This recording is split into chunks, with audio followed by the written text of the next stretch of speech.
128.05. 12805, Alaska 1190. 128.05. 12805, Alaska 1190.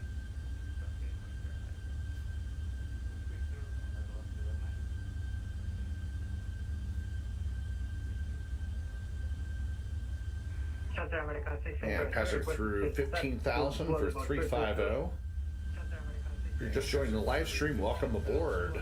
Delta 755 Heavy Service to Atlanta from Las Vegas. Right, 1623, climb maintain flight level 333.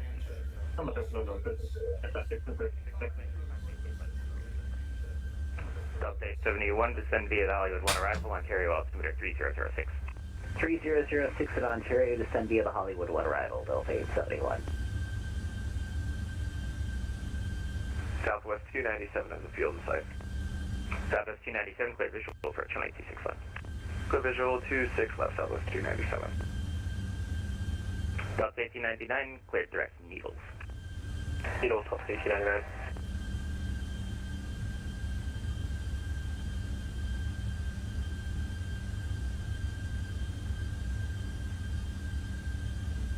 Flying the Airbus A330-300 this afternoon, heading back to Atlanta.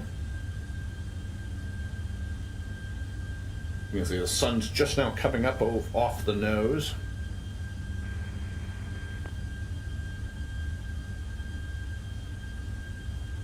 Southwest 2559er, contact SoCal approach 128.05.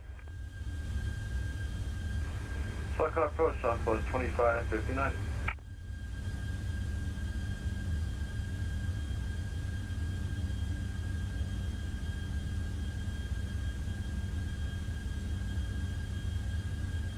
Southwest 3367, contact SoCal approach 128.05. Lake Mead coming up out of the off of our left nose. Traffic 1 to 2 o'clock, 3 miles, 737 westbound, level 1000. There's the traffic. A little bit of ground fog this morning around the mountains. Delta 1899, thanks.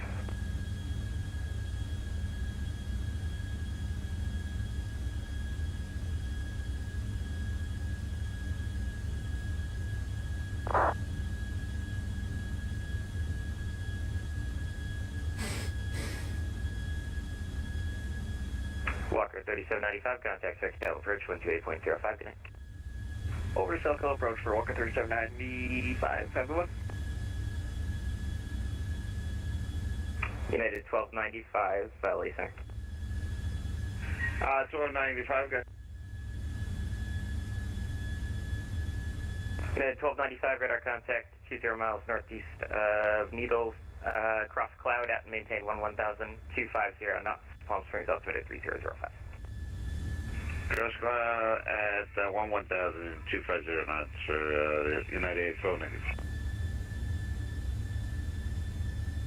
Southwest 3312, leaving my airspace, radar services terminated for completion to Group. F2 com, Southwest 3312, thanks, Jason.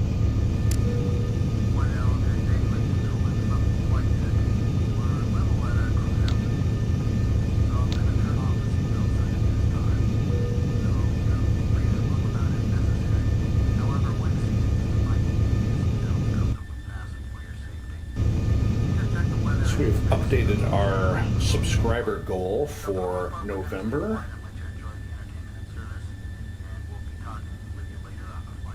Going to push for 320 subscribers by the end of the month, up to 306 as of, I believe, yesterday. So welcome aboard all the new subscribers.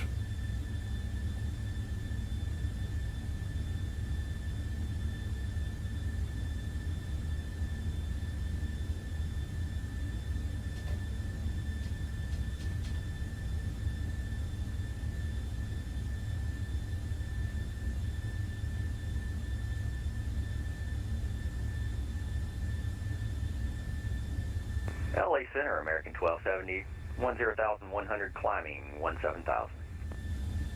American 1270, LA Center, good morning, climb maintain flight level 350. SPAD is doing something American 1270. silly here, so I'm going to restart it real quick. 1951, flight level 360, good day. Southwest 1951, LA Center, good morning, squawk 5376. There we go. Southwest 1951, can you say again, please, the squawk? 5376, 5376. 5376, Southwest 1951.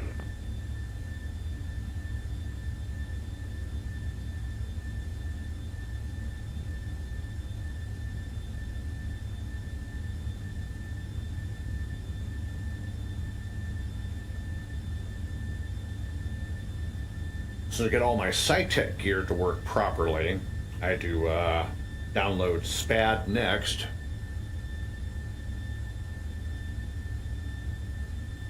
So I've got all my panels are all working and all that. All right, cruise checklist. Altimeter set to standard 2992. Autopilot check, radios check, lights as required, instruments and fuel quantity check. Cruise checklist is complete.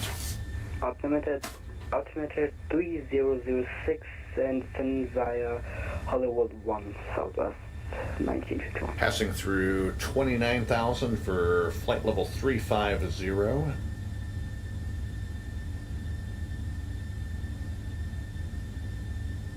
Good afternoon, Los Angeles Center. Delta 91 Heavy is on the ground.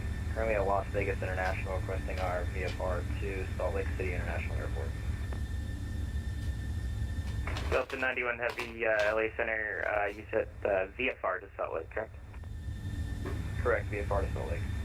Delta 91 Heavy, you say type of aircraft? Aircraft type is an Airbus A330-900neo. Okay, you're going to VFR to Salt Lake. Delta 91 Squawk 7663, played out at the Las Vegas Bravo airspace, maintain VFR. Runway, actually advise ready taxi. Squawk 7663, cleared out of Class Bravo airspace, maintained VFR, altitude, advise for running windows for taxi for Delta 91 Heavy.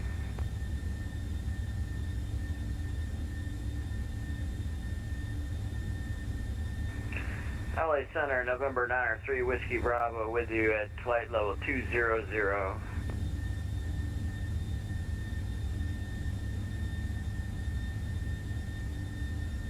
November 903, Whiskey Bravo, LA Center, squawk 4607. Squawk 4067, 903, Whiskey Bravo. 4607, 4607. 4607.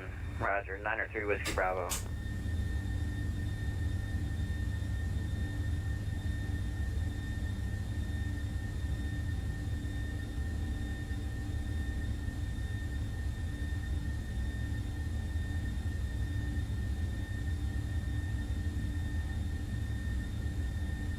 Southwest 1951, it appears that you're turning eastbound and not joining the Hollywood 1 say intention. Yeah, I've got a little problem programming. I'll just get it fixed right away. 1951. Southwest 1951, Roger, let me know if you'd like direct us somewhere. Sure, 1951. Southwest 1951, clear direct Avatar. Direct Avatar. And 1,000 feet to go.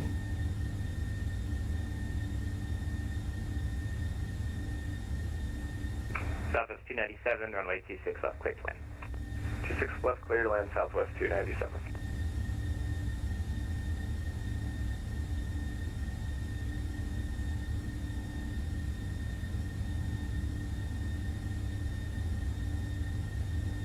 LA Center, American 340, passing 10,000 for 17,000. American 340, LA Center, good afternoon, climb maintain flight level 350. Up to 350, American 340.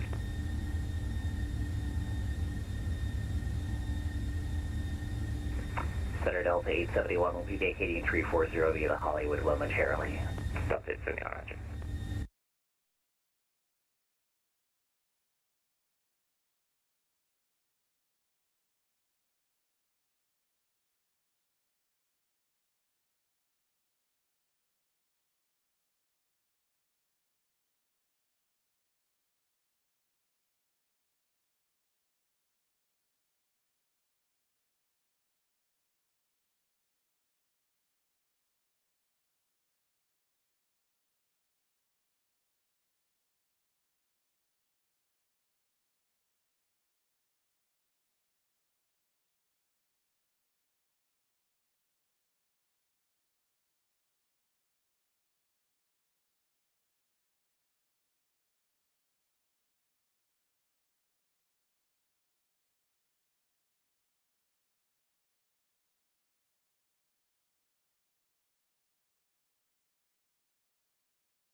beautiful day for flying. Beautiful Saturday afternoon here in Atlanta, Georgia. Delta 755, Albuquerque offline, radar services terminated, frequency change approved, having for rescue day. Okay. Over to Unicom, appreciate the services, Delta 755 Heavy, see ya. See you later. And over to Unicom.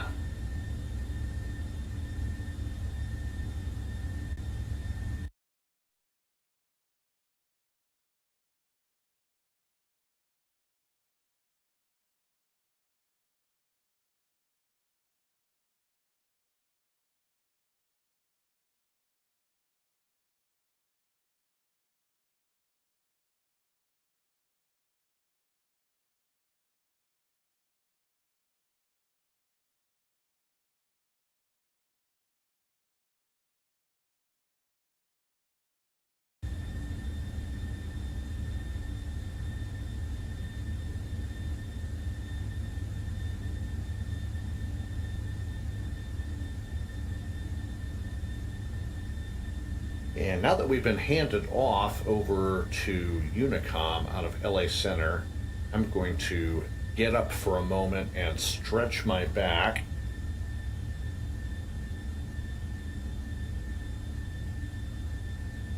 This sitting for long periods of time is making it just a little bit sore, and I don't want it to start seizing up again like it was this past week. So I'm going to step off the flight deck for a couple of quick minutes and grab a beverage, and I'll be right back.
All right, ladies and gentlemen, we are back on the flight deck.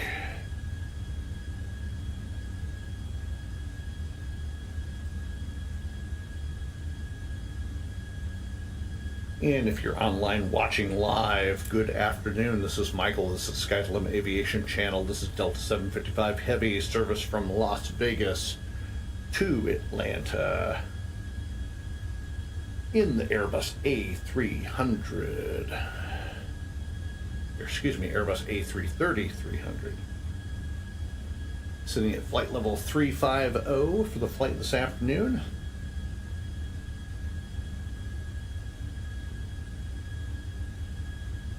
And we departed Vegas about 30 minutes or so ago.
Oh, that would be great. And good afternoon again. I'll have to put up some sort of schedule as to when I'm going to be doing any flights. It kind of varies. Most of the time it's going to be on a Friday, Saturday, or Sunday. Once in a blue moon it might be during a weekday. Just depends on what we've got going on with life in general.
So I figure for the next few flights, I'm going to have to take a periodic break and stretch my back, because it seems that sitting for long periods of time is making my back kind of, I don't want to say it's hurting or uncomfortable, but I can almost feel like it wants to spasm back up like it was this past week, and that was insanely painful and excruciating for me to deal with. Just ask the wifey, and sleeping with a lifting brace on is not the most comfortable sleep in the world either. So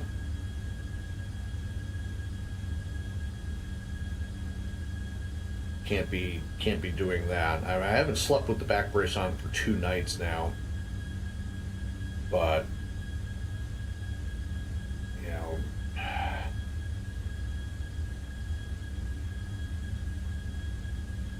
anybody who's had back issues, you know the deal.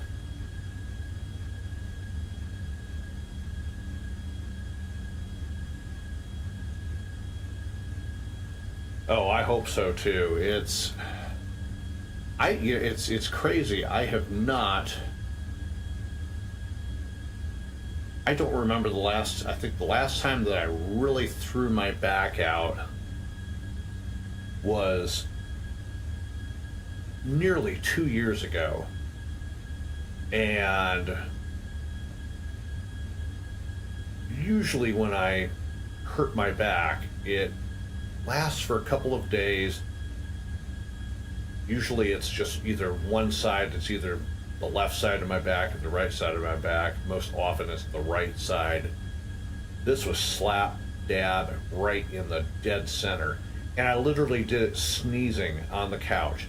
I was sitting on the couch and sneezed and just felt this pull and knew that I'd either popped my back out or pulled a muscle. Luckily, it turned out that it was just a really bad muscle pull and all the spasming to go along with it. But still, holy cow. That is just insane. And for everybody who knows me on the live stream, you know my wife is disabled. I have to pick her up and carry her around. We do have a chairlift in the house so I can get her up and down the stairs to the bedroom.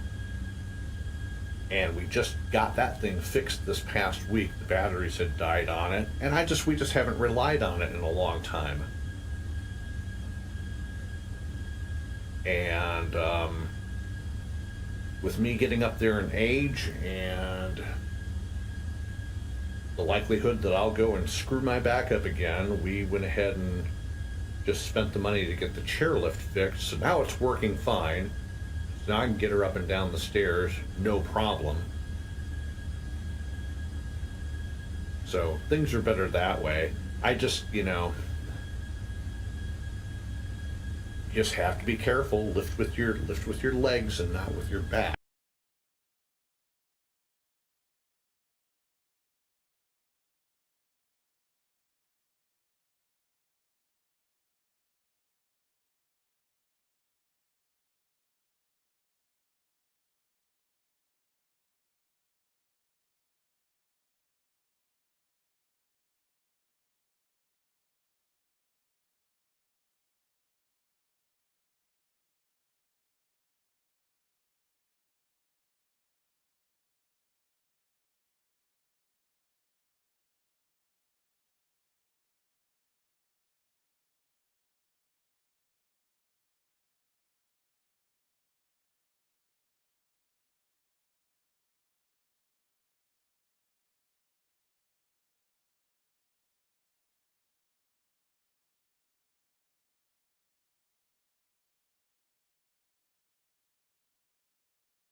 Dream Teams, GSX, the ground stuff. That eats a lot of your VRAM. So when you only got 2 gigs of VRAM to begin with, it doesn't leave a lot for any of the add-ons. So I was experiencing some lags, and especially in FSX and FSX Steam, I was having periods where the flight simulator would just freeze up, and it would freeze usually, which was really weird. It always did it right after the departure, and would freeze for like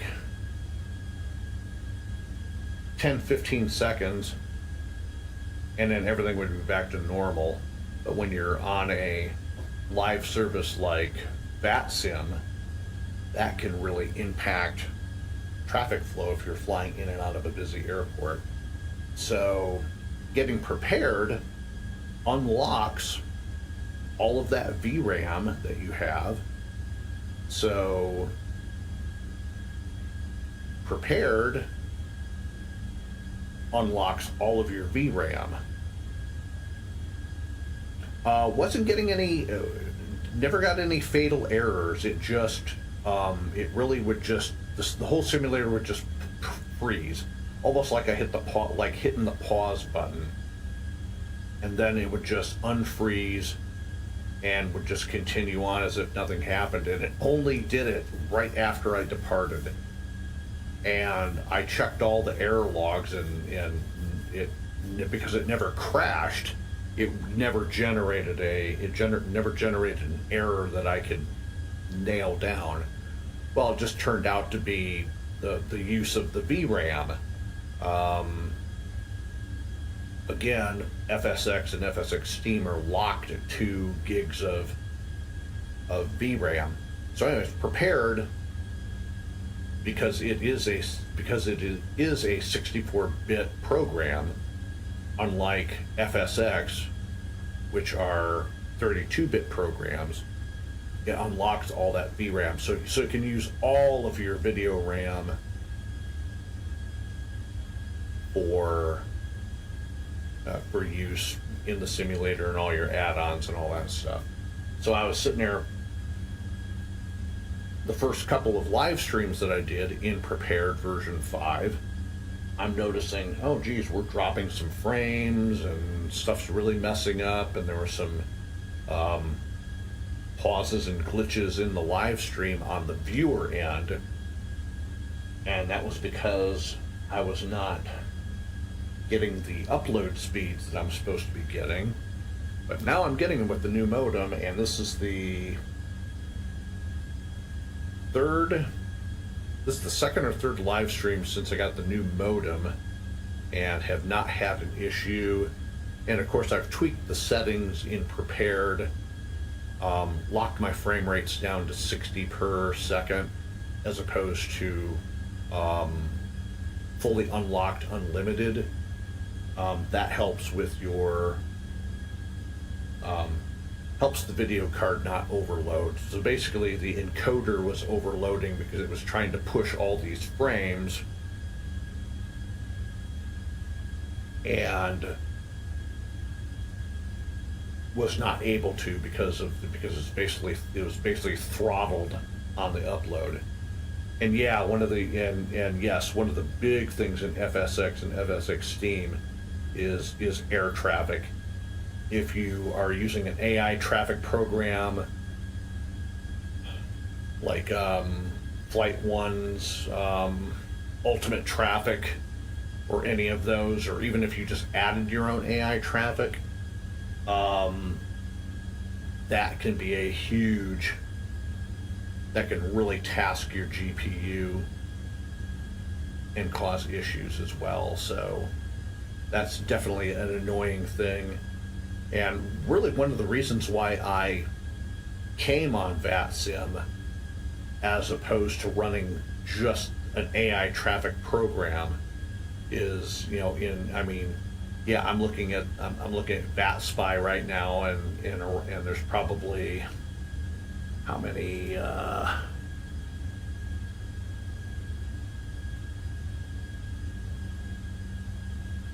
1,533 aircraft flying on the VATSIM network right now.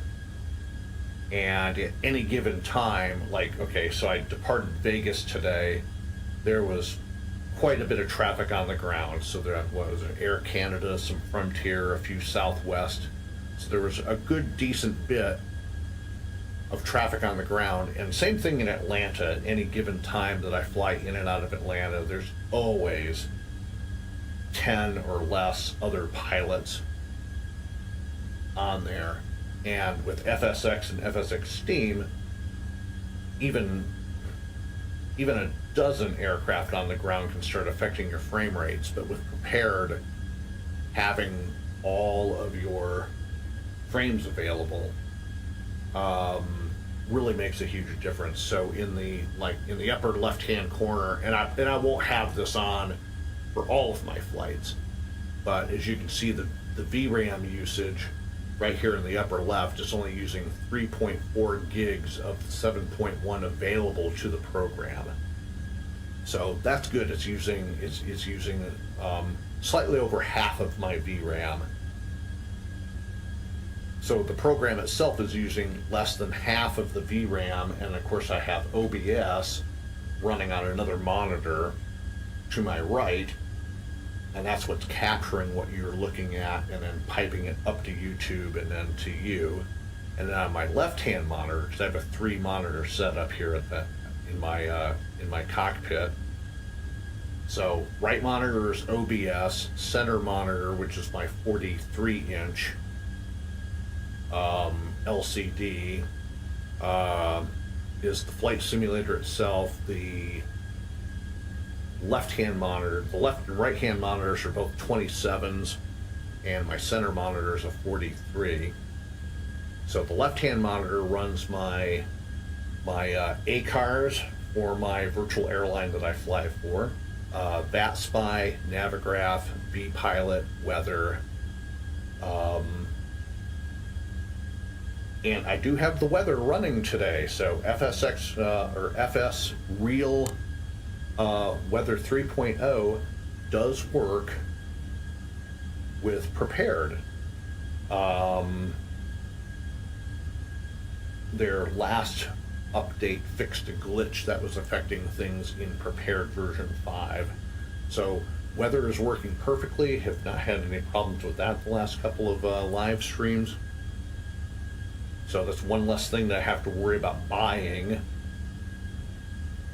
because I had to get, when I, first there was the cost of Prepared, then I had to pay for SPAD Next, then I had to pay for a new version of FS UIPC. So there was a little bit of cost involved in getting Prepared set up and running, so I went a little bit over my allotted budget to get this running for the channel, but in the end it's definitely well worth it. So I like SPAD Next, runs my SciTech panels really good. The only thing I hate about it is it's a subscription based thing. You have to pay every year to use the damn thing, and that's I don't like that. If you know, just offer, literally just offer it up, and just, I'll pay a single price for it, knowing that get the updates and all that stuff. It's just it's crazy to have to, Now I understand, like with Navigraph, I pay $10 US a month because it is a subscription service, and I kind of get that because they're constantly modifying and upgrading it. But with SPAD Next, updates are just once in a blue moon, and it's fairly easy to configure everything. I got I have all my SciTech panels programmed through it. Didn't have to do anything with my rudder pedals. My throttles I have programmed through FSUIPC. So I had to go in there and do my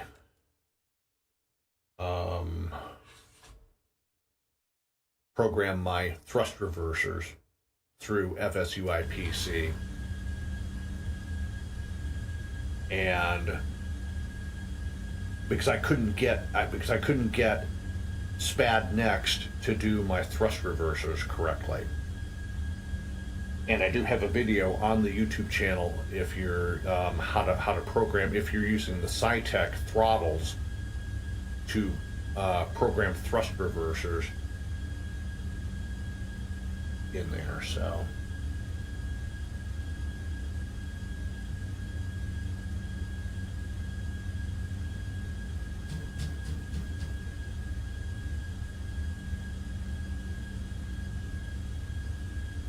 but other than that, now that I have everything all configured and everything fixed as far as the modem goes, we should have a lot of fun here. And I am totally getting used to flying in the virtual cockpit as opposed to the 2D cockpit layout that I have flown with forever. But I'm starting to get used to this. And there's a couple things that you need to do. One of the things that I totally did not like about the virtual cockpit is that this weird motion thing, I forgot what it's called. So like when you're hitting the brakes in the flight simulator and you see the virtual cockpit kind of dip down, just like in real life, your viewpoint, and then when you accelerate it kind of and all that, and that just kind of really, that gets on your nerves. So I had to shut that off. And it's easy to do in Prepared, but in FSX, you have to go into the app data folder and change some sort of config file and shut that feature off to get that to work. But in Prepared, it's actually in the options to shut that off. So I've found that Prepared is so much easier to configure than FSX or FSX Steam. And I'm almost to a point where I'm probably going to be comfortable here pretty soon going ahead and uninstalling FSX Steam. So, because I probably won't be flying on it anymore now that I have Prepared up and running. So anywho, once again, if you're just joining the live stream, welcome aboard. I am Michael. This is the Sky's the Limit Aviation Channel. This is Delta 755 Heavy A330 300 service from Vegas to Atlanta, Georgia. And we're sitting up here at flight level 350, 290 knots. And we're at, we're not at Mach 0.49, but I believe we're at Mach 0.83, so.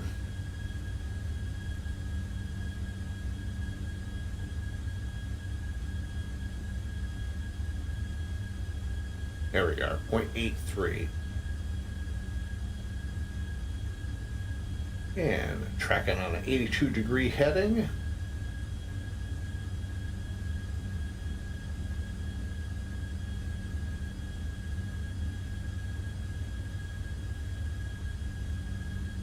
Beautiful day for flying.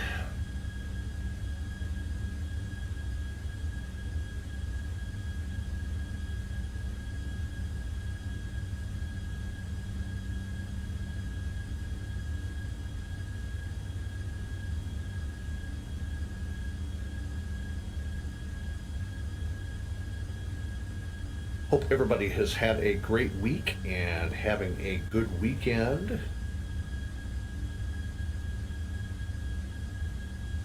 Fall has definitely hit the metro Atlanta area here in the last week or so. We're finally getting those nice, cool fall temperatures.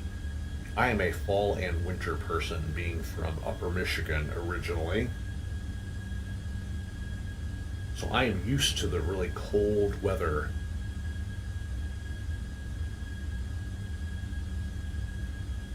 So we have had 3 freeze warnings for overnight temperatures dipping down into the low 30s for the past 3 nights. Tonight's low is going to be 37, current temperature 72.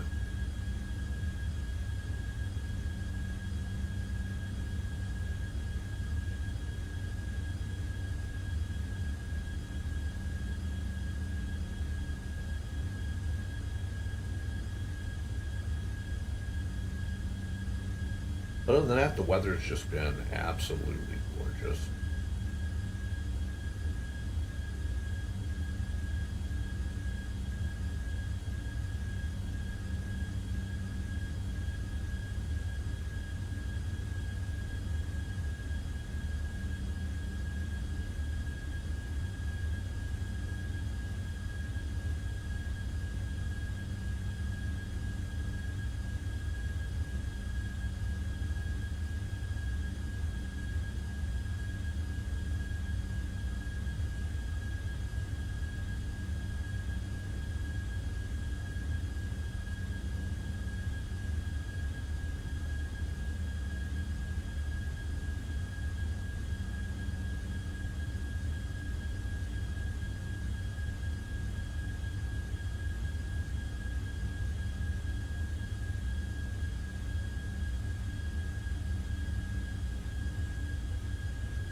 Hey, good afternoon. Welcome aboard.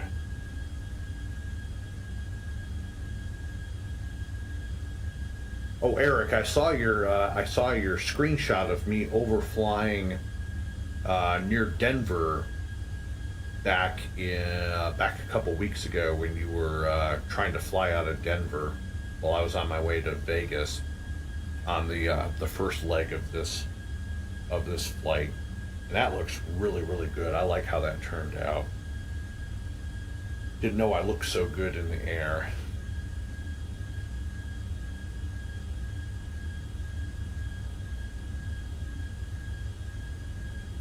So, see, am I pronouncing your name right? Is it Ellie Sue? Ellie Sue Sayadim. I hope I'm pronouncing that correctly, but welcome to the live stream and welcome to the channel.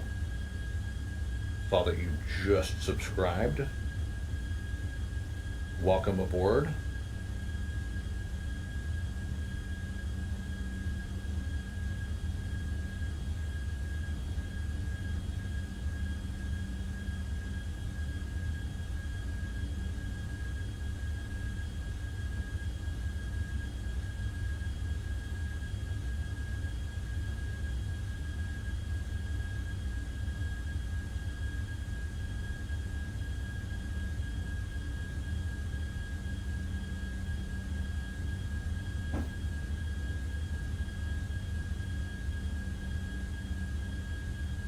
You were sitting on the ground at Denver. You were gonna try to get in the air and fly with me to Vegas out of Denver, but you were having some problems or something with, if I remember correctly, you had FSX crashing or something. And I passed probably about, I think it was like 50 nautical miles north of Denver on the way out to Vegas. That was back in late October.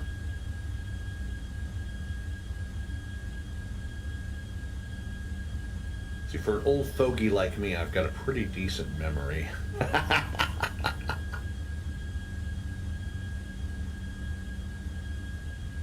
I feel old, but I'm young at heart.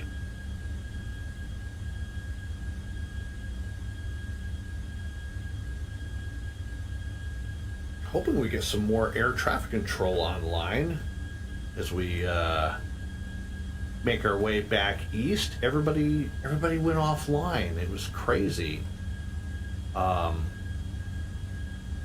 Albuquerque was on, Fort Worth was down, Memphis was up, Atlanta was up for just a little bit, and then everybody shut down. I hope that they come back up later. So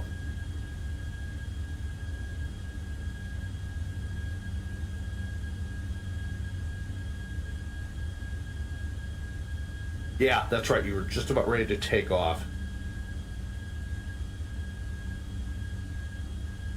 I couldn't remember which phase of flight. I think I was...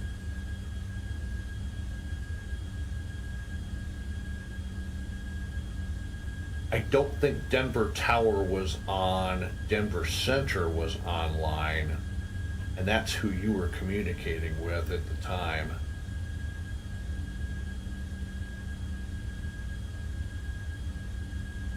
Or I may be wrong on that. I might not have been close enough to pick up any chatter coming out of Denver, but I think Denver Center was online, Denver Tower was up, and I was waiting for you to get airborne and then catch you coming on Denver Center, because Denver Center was also open, but then you dropped off because you had that crash.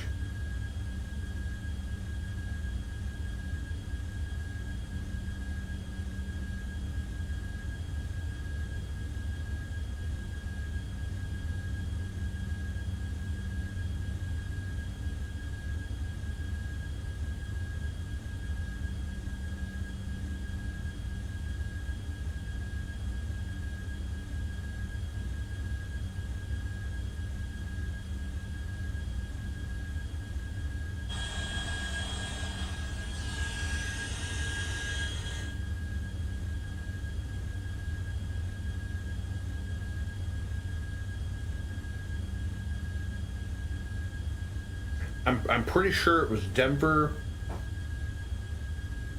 Ground, Denver Tower, Denver Center. I don't think approach or departure were online.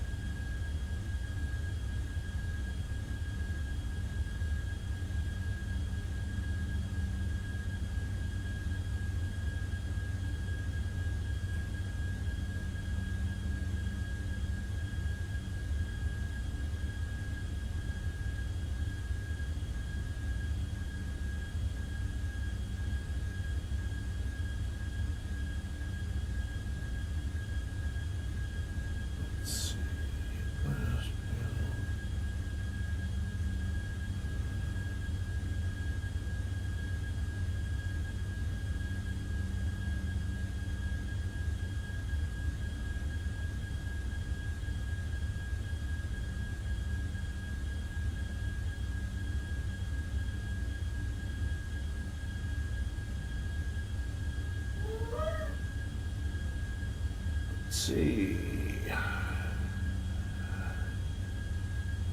Navlog says 3 hours and 16 minutes to Atlanta from Vegas.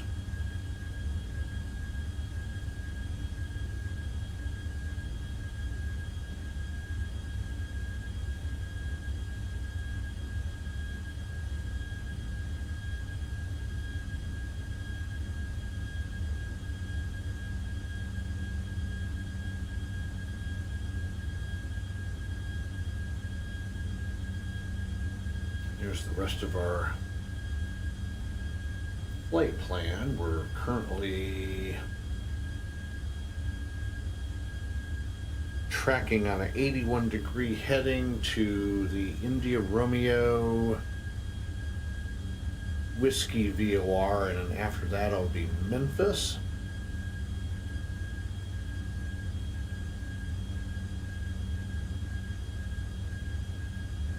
And as usual, coming into Atlanta and its west ops, it should be cross Glavin at 14,000. We'll have to plan. We'll have to plan things accordingly.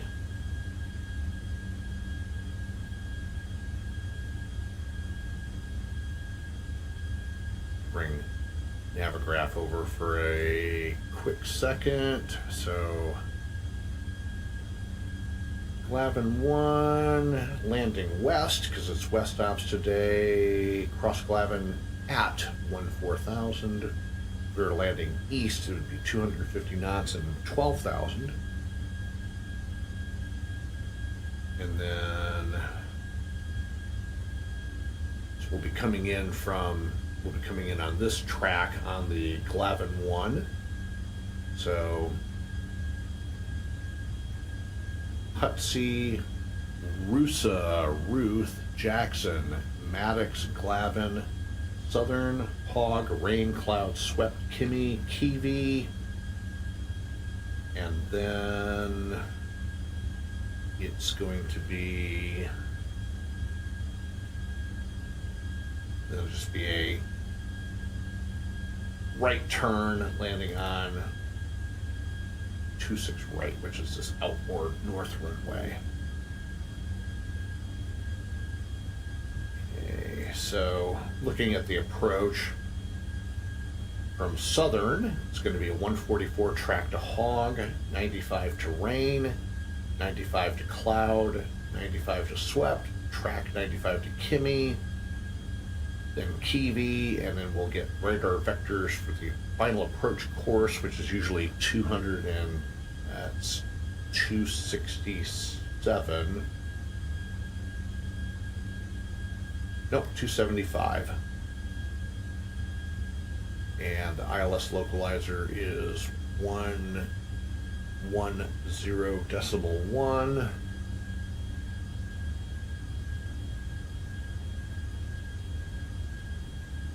And it'll be Haynes at 5, Bamboo at 4, pick up the localizer at 2,700 feet over AJ. And usually that's when you would get called to the tower, and it's just 5.2 nautical miles to the runway threshold. And let's see, 275, elevation 990 feet at touchdown.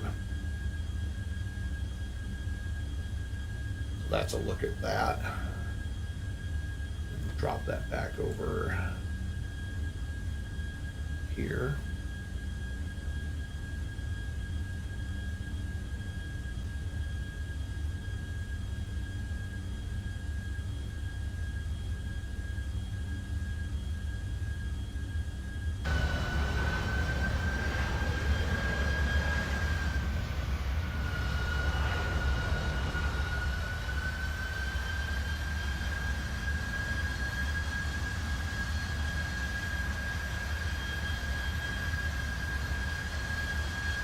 And yes, I am aware of the green glow from the right-hand navigation light. There is a fix for that.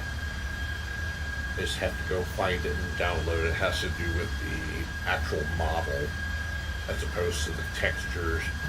And my 737-900 ER has that same problem. We're looking at the whole right-hand side of the aircraft lights up green when you're running the nav lights. If I shut the nav lights off, it's fine. Just a minor little issue, but nothing that's going to keep me from flying the aircraft.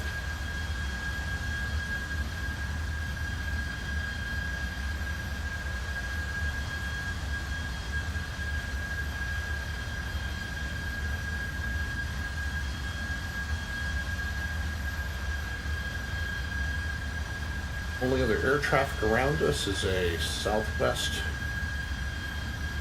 737-700 heading up to Memphis.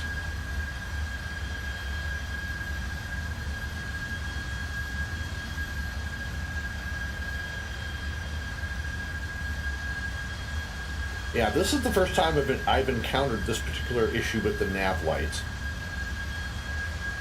And I'm on several Facebook pages for several of the aircraft design teams, and there's a fix for it. I need to just quit being lazy and go and download the damn thing and fix it. So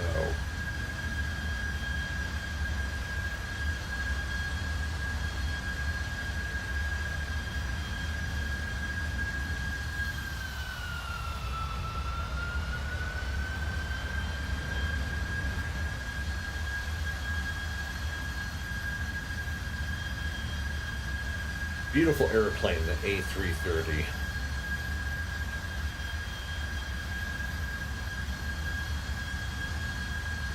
I get a lot of people who ask me, oh, Michael, what are your favorite aircraft to fly? And the A330 is up there. The 738 is a really nice one. The Boeing 777 is probably my favorite overall. Even though Delta doesn't fly them anymore, I still have one in my in-flight simulator to use if I get squirrely and want to fly. I need to find a good MD-11. Delta didn't fly MD-11s. They did fly the Lockheed L-1011s, and I'd love to find one of those. But for MD-11, if I were doing FedEx, then I would definitely do the MD-11 or the 763, because FedEx flies the shit out of MD-11s and 767 3s, and UPS flies a lot of the A300s freighters and the 748 or 747-8.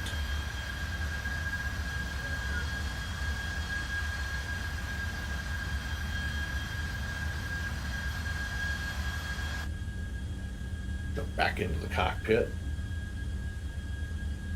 But I do have every aircraft that Delta flies, with the exception of the A220-300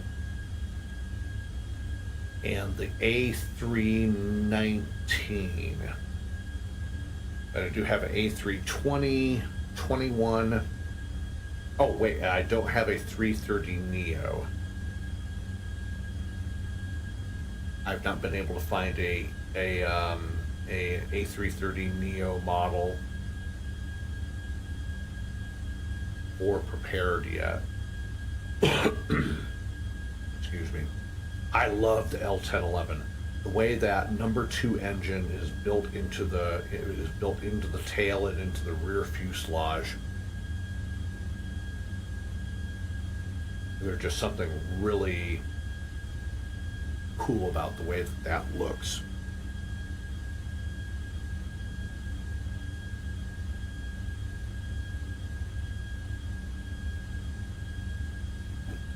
So in my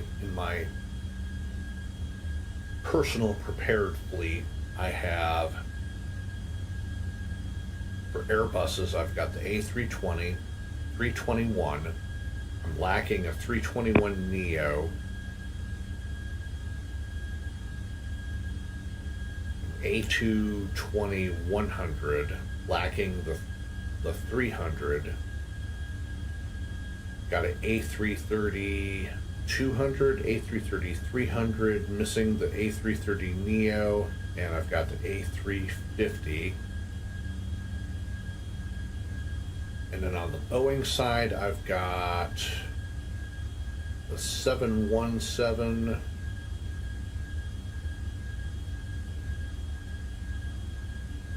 (737) 800, 900 ER,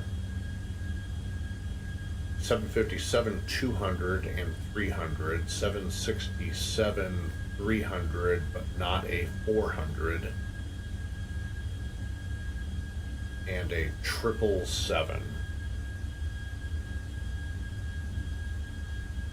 So those are the aircraft that I have in my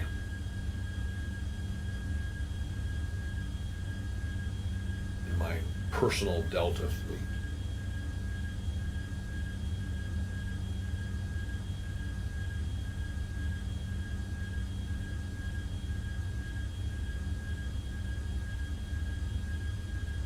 And I know that in Microsoft Flight Simulator, there's a A330-900 Neo.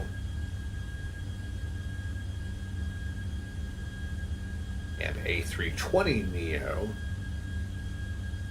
But Delta doesn't have a 320 Neo, so I have no need for that. But just haven't found any for prepared. Still looking. So hopefully maybe someday I can add those to the personal fleet.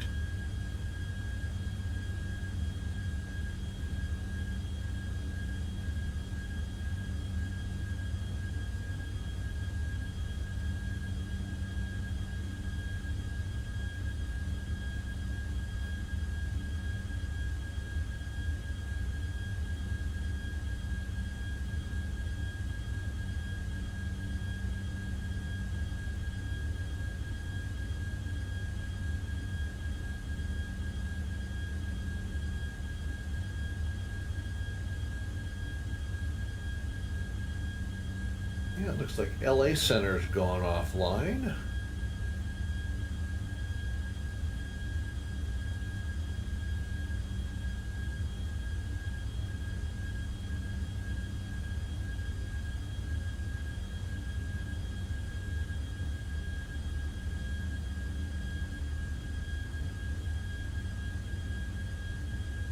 Yeah, it looks like Atlanta Tower and ATIS have come online, so we might get Atlanta we may get Atlanta Center at some point. They haven't been online yet today, so it'll be good to pick them up on the way in.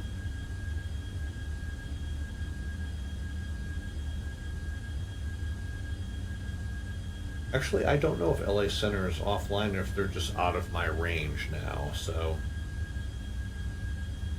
Minneapolis Center is up.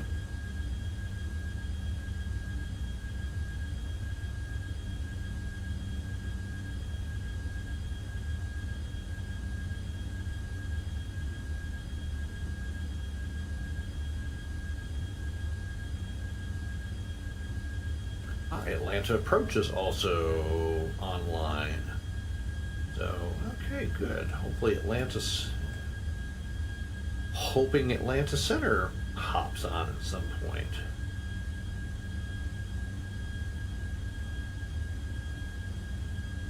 And a pretty decent amount of traffic going into Atlanta this afternoon. So there's all of our outbound and inbound.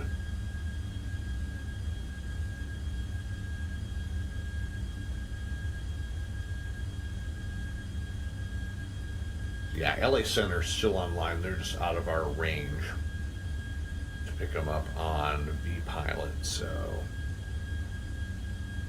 but here we are right here. kind of pacing with Southwest 742 that's heading into Nashville. And Nashville will be one of our waypoints on the way in. Got FedEx also heading into Memphis. We're probably going to cross paths at some point, but we're 1,000 above here. We're 2,000 above him. He's trekking a nice 507 knots. So are we, and the Southwest is a little bit slower, but he's up at nearly 40,000 feet, so.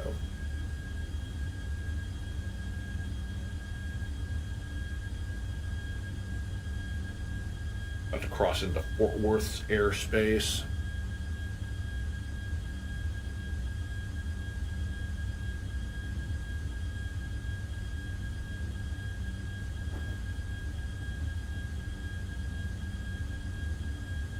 Yeah, I tried looking for a 339 for FSX.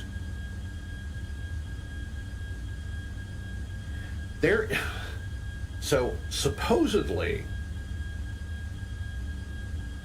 and I would have to go back through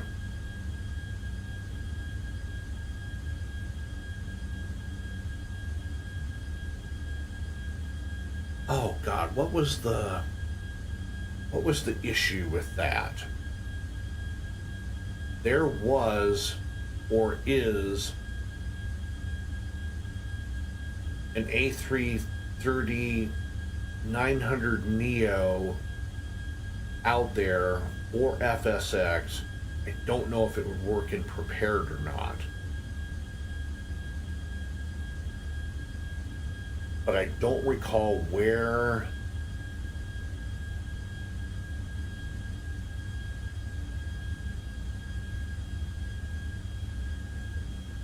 I think it was on Facebook. There's a FSX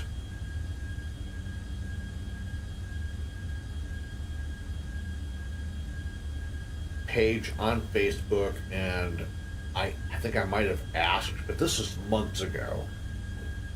I might have asked about the Neo.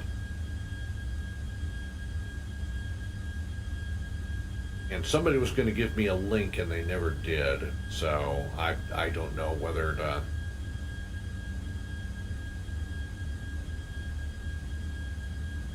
really truly take that with a grain of salt or not.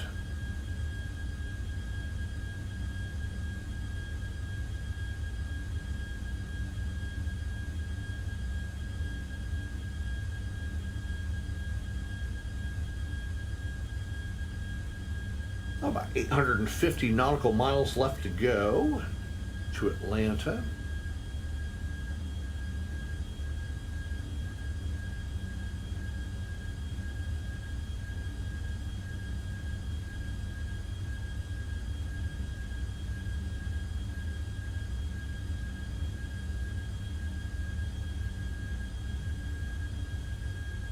So one of the really cool things now about Navigraph in one of their most recent updates is,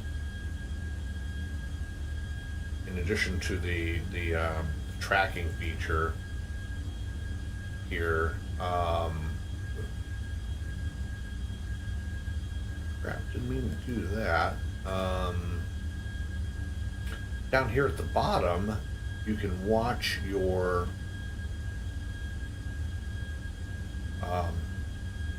flight metrics. So we're cruising at 290 knots, 35,000 feet, tracking on a heading of 84. Our GPS track is 92.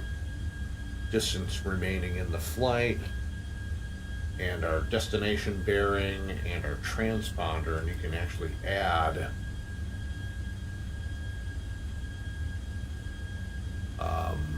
different little things.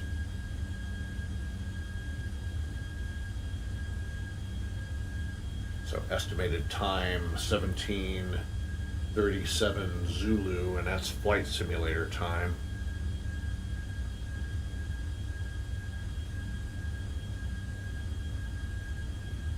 I'll tell you what's secret, and this is going to be funny, but Walker Air Transport, they are a huge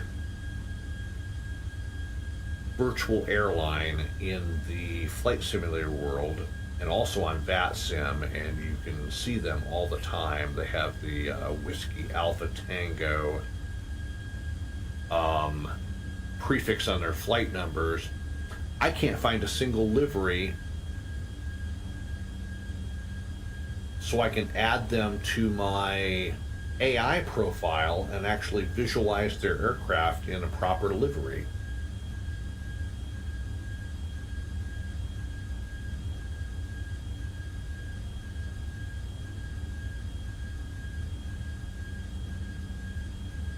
Which is just really, really weird.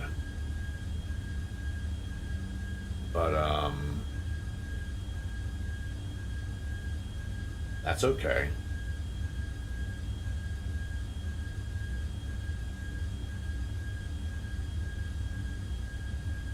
I mean, short of signing up and becoming a pilot with Walker Air Transport and then just downloading all of their liveries,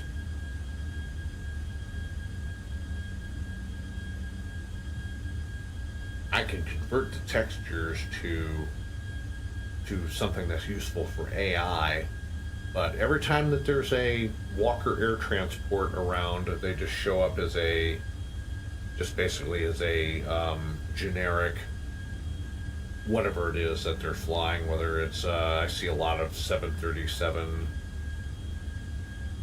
8s and 9s that are Walker Air Transport.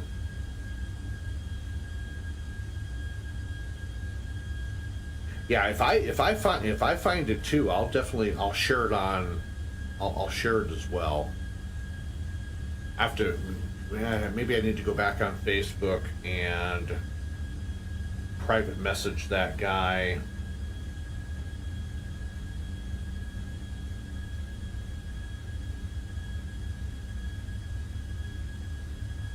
About that.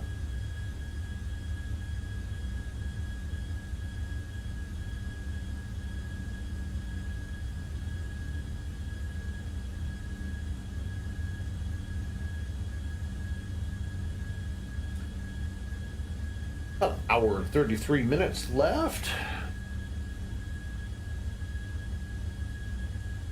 Ooh. If you found it, put it, throw it in the Discord. If you found a link to it, and I'll go and check it out as well. Maybe I'll download it a little bit later and see if it'll work in prepared or not. That'd be nice to have the Neo.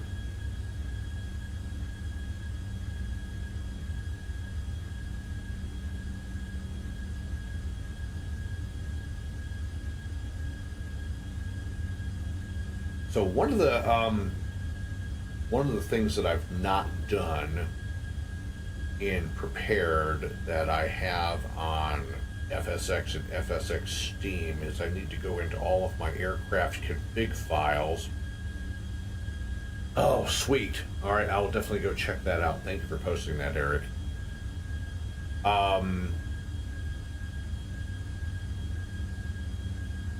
One of the things that aircraft designers don't consider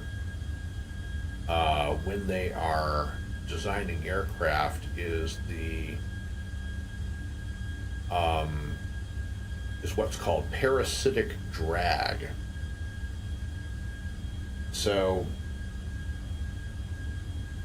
I've been flight simming for over 20 years now, and one of my big pet peeves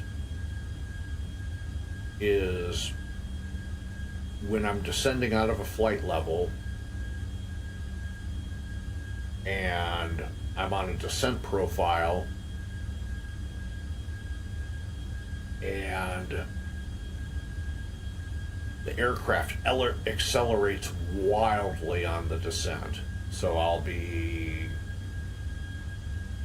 like right now we're at Mach 0.83, and let's say we're going to go ahead and start descending on down into Atlanta. And, you know, for instance, we got to cross Glavin at, let's say we're crossing Glavin at 250 knots and 12,000 feet, as if it were east ops at Hartsfield. And the aircraft accelerates to 320, 330 knots, because there's literally no drag affecting the aircraft on the way down. So you have to go into the aircraft config file, and you have to add, the setting is already there, it's called parasitic drag, and you have to go and add a value, because the value is 0 in the aircraft config file, but you need to set a value to the parasitic drag so that the air, you know, okay, so like if you've ever flown in an airplane and you are going to start the approach and you feel the aircraft decelerating,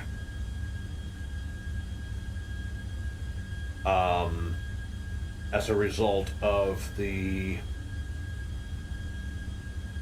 parasitic drag on the air surfaces of the aircraft.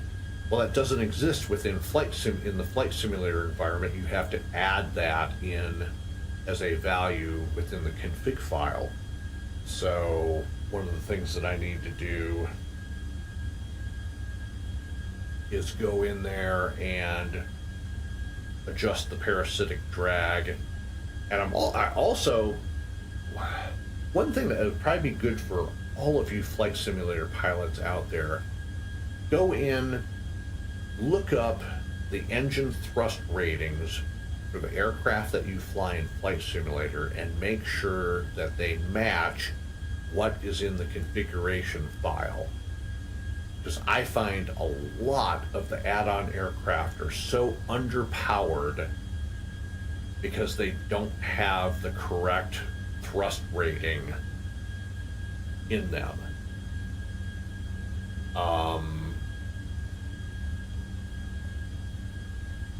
I've seen some, like the A3, the TDS A350.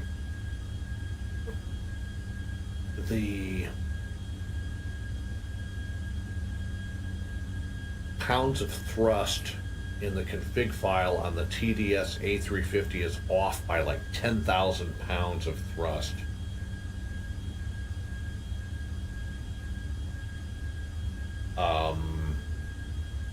And it makes a huge difference. Like I found that out on my 4th of July, on my 4th of July live stream from Atlanta to Reagan National.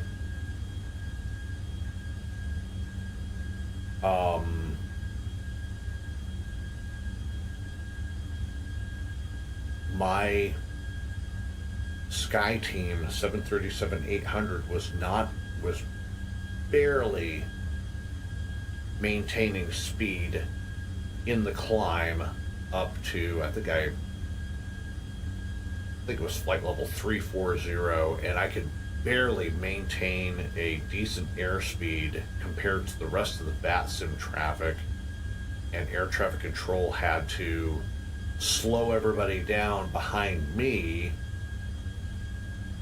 because I couldn't keep up the pace. Once I got up to altitude, it was fine. I was able to regain that airspeed, and then I looked in the configuration file and then compared it to what the engine rated thrust was for the actual, and it's airline specific, because some airlines have different engine options. It's like Delta's 757s, for instance, they use GE engines. American Airlines, their 757s are Rolls-Royce, so it's a different thrust rating. So be sure to check. Make sure if you check if you're having performance issues, like air traffic control tells you maintain Mach 0.83, but you can't even get up there. Check in the configuration file on the engine thrust settings, and then just hop on Wikipedia and look for that particular aircraft and make sure that the thrust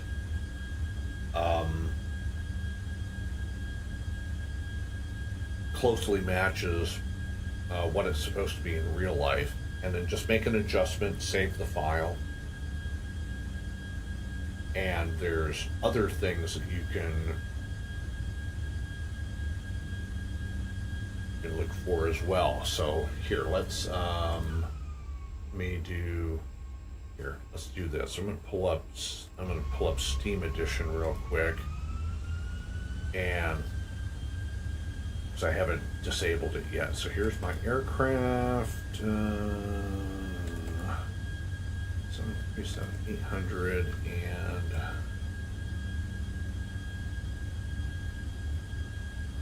let's see. So here's my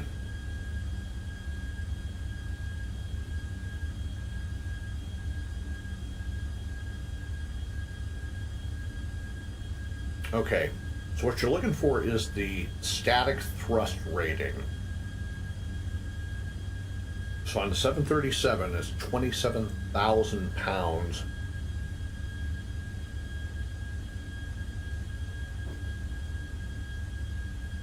of rating. So for that particular engine.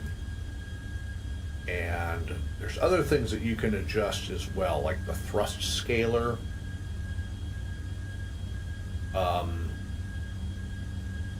I've done enough plane spotting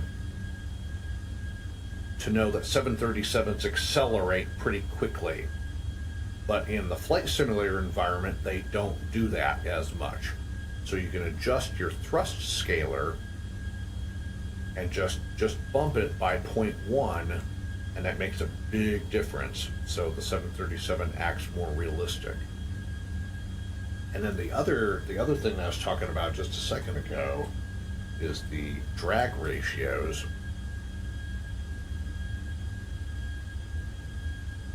So you've got your drag scaler, which is 0.1. Here we go.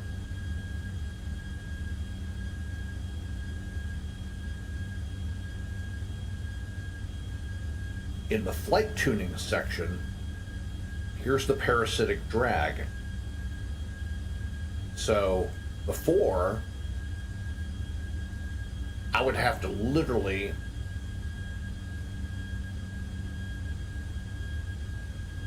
take the throttles and put them at idle, but the aircraft still accelerated on the descent. Then I went in and said, oh, you changed the parasitic drag, and what that does is that affects how the airflow around the aircraft slows the aircraft down. And I played around with it. I had it at 1.1, 1.2, 1.3 was perfect. So if they tell me to decelerate and descend and maintain a certain airspeed, this 1.3 setting does it. So if they say, descend at pilot's discretion, but maintain 280 knots, 270 knots, at least in my 737, it does that at the 1.3. And you can experiment with all the aircraft that you have in your flight simulator. If it does not have this particular value, parasite underscore drag scaler underscore scaler equals whatever, you can add it. Just look for the flight tuning section in your aircraft config file. But each aircraft is going to be different. So, yeah, so if you're, so you could probably use 1.3 for all of your 737s but for a 777, the parasitic drag might be a little bit different.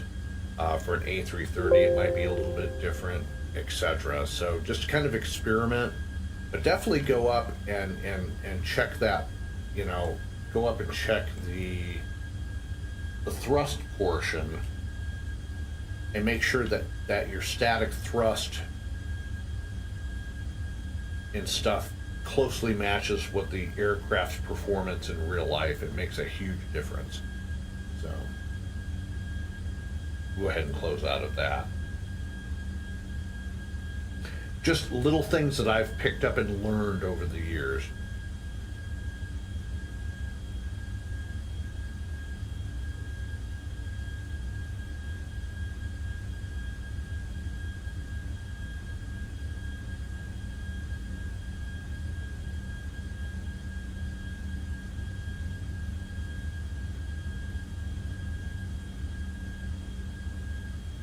So if you're listening to this live stream and you are encountering any of those situations, I just call it out of control acceleration on the descent, even though you've literally thrown the thrust levers at idle. Then adding a little bit of a value to the parasitic drag scalar will definitely benefit you. And stuff like that.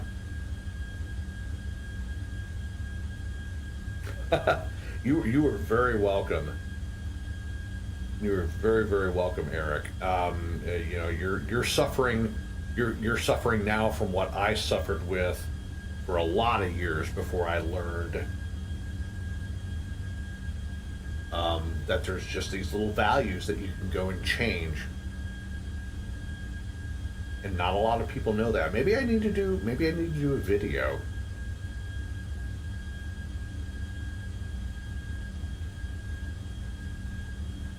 On that. That does give me a good idea. I might just go ahead and make a video on that. Now this would apply to Flight Simulator 2004 for all you ancient dinosaur people who still fly that prehistoric flight simulator. Like myself, it's still running on another computer, on my other gaming system here in my man cave, and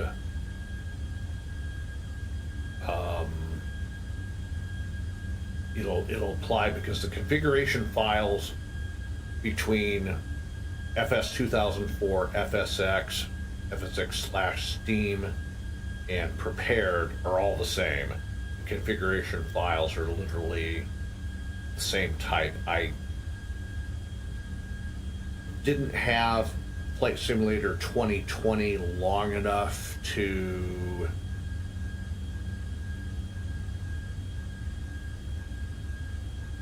see what the configuration files looked like for the aircraft, so it wouldn't apply to them. It would apply to the other sims. One thing I'm really noticing, and going off course here just a little bit, concerning the weather, is how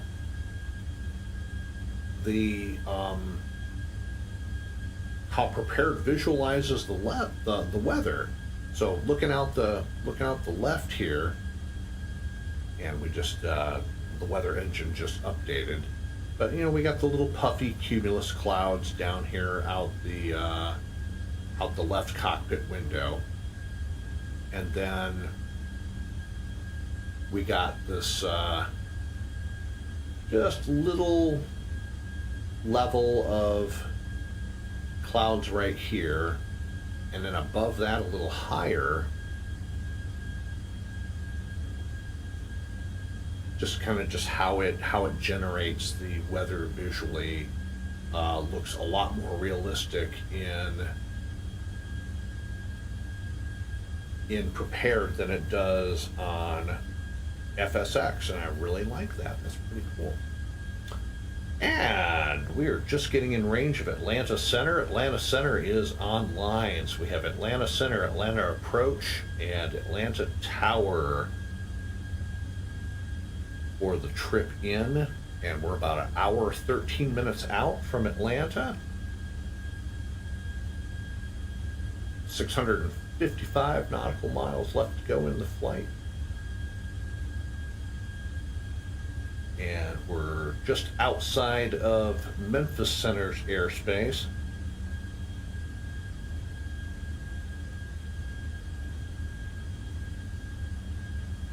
And if you are a Georgia Bulldog fan, or if you're a fan of Missouri in the SEC, it is halftime. And Georgia is tied with Missouri. Right now, the score is something to something.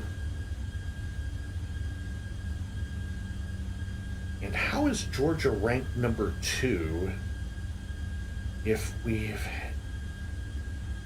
Come on, really? 10-10. Oh no, okay, we're ranked number 1. Okay. WSB got it wrong on their alert. Georgia is number 2, and Georgia is number 1 because we're 8-0. Missouri's ranked 14th. They're 7-1. So it's tied 10-10 at the half. That must be a really good game. I like close games like that. So, and we'll be going up against Mississippi next week. And then Tennessee on the 18th, and then Georgia Tech on the 25th, which will be the Thanksgiving weekend game. But I would love to pull off a 3rd championship in a row. That would be awesome. All right, Eric, we'll see you back in just a second.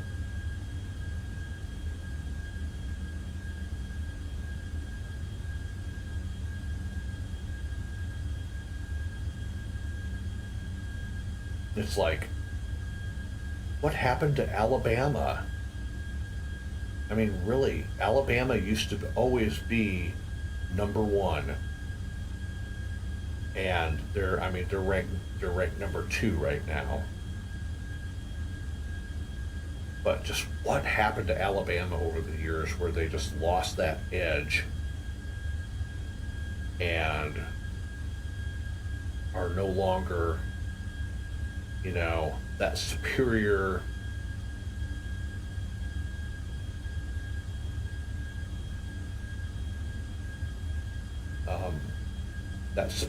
college football team that they used to be.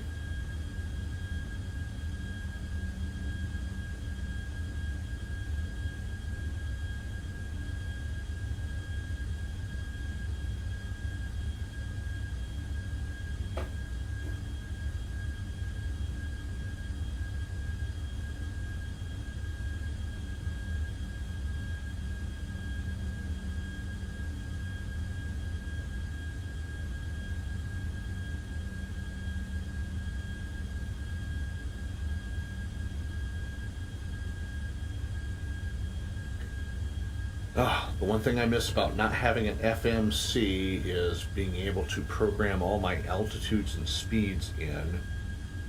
I'm still trying to look for a working FMS.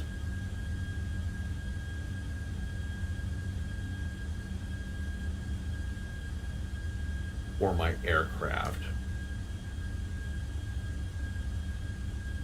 And it looks like Memphis Center is online. So we will have Memphis Center and Atlanta Center for the bulk of the trip in. Memphis is sitting on 132.55. We'll go ahead and tune them in. And then Atlanta. Memphis Center, hello, Frontier Flight 474, level 370, about 20 to the south of the Hutton VOR. Frontier 474, Washington, correction, Memphis Center, squawk 1507. 132. Atlanta Center. Okay, so 1507, Frontier 474. Memphis Center, good evening. Exit Jet 155, about 45 north of Little Rock, flight level 400. see the radio panel. Exit Jet 155, you'll be leaving my airspace here soon in the next like 5 to 10 minutes. You can just monitor your intercom 1T2.8. You have a nice one. So 132. Okay, Roger. We'll listen to you just in case you need us for traffic. 132.975. Jet 155.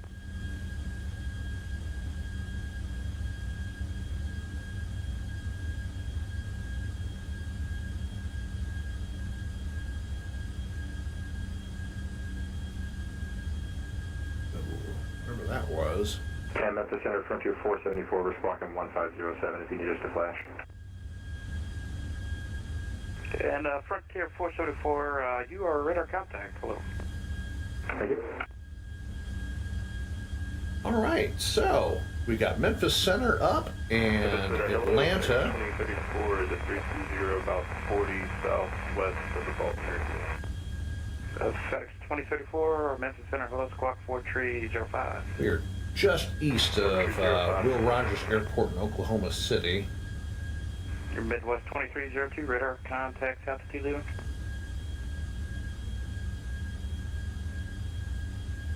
And Midwest 2302, climb maintain, flight level 350, and you can proceed direct New D, that's November Uniform Yankee India Delta. Nudie. Oh, Nudid. Okay. 2302. Sounded like you said nudie.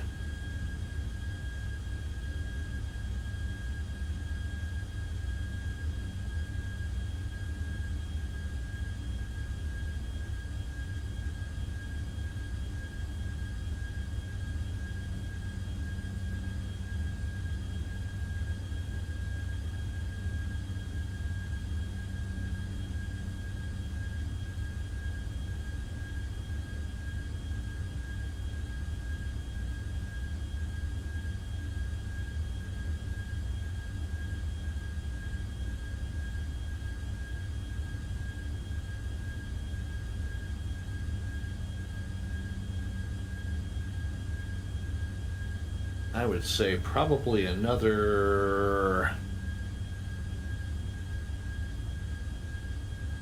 30 nautical miles and we'll be hitting Memphis airspace. FedEx 2034, radar contact, some via the Blues 3 arrival, the Memphis altimeter 3016. See who's up on Memphis Center today. Altimeter 3016 is Charlie. Let's see. Joshua is on. I'm not sure. My V8s are broken, and I would guess, I think the guy just logged off probably about 10-15 minutes ago. Gotcha, okay. Do you still have the active front wind? Yeah, we're still landing south, sir. Alright, Captain.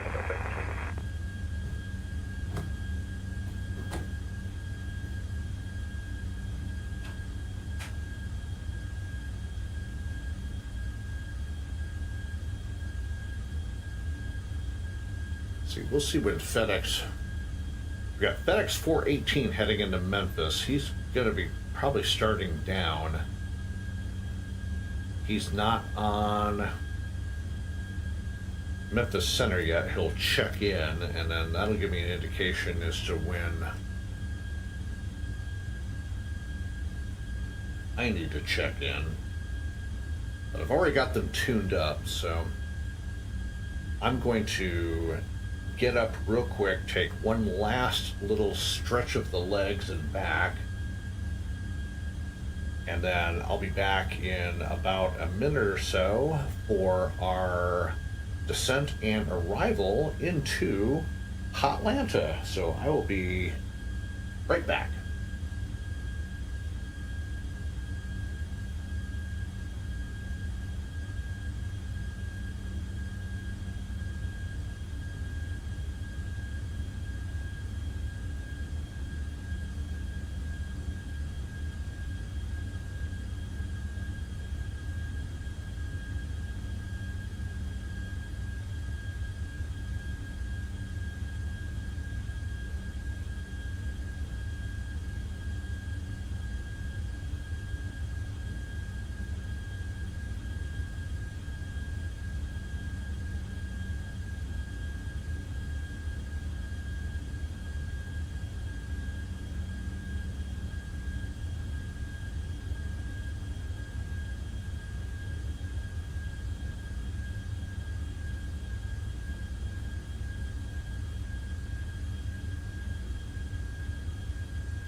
afternoon, Memphis Center, Southwest 4884 with you, level 380.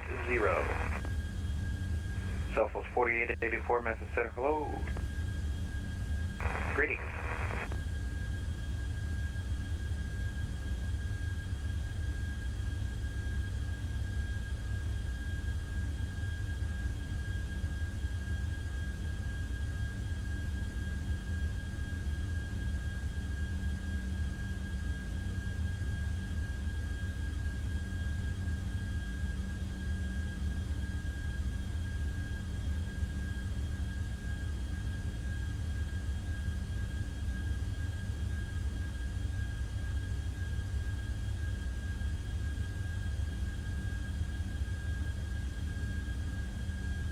Okay, I am back, and Eric is back as well.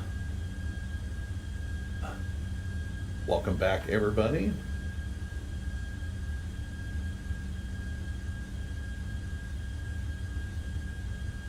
So we got Memphis Center online, Atlanta Center online. We're about ready to cross into their airspace. I've not gotten a message yet from Memphis to tune to them.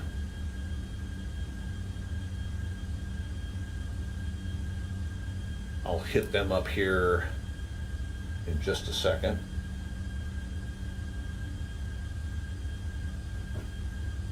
Always good to be proactive.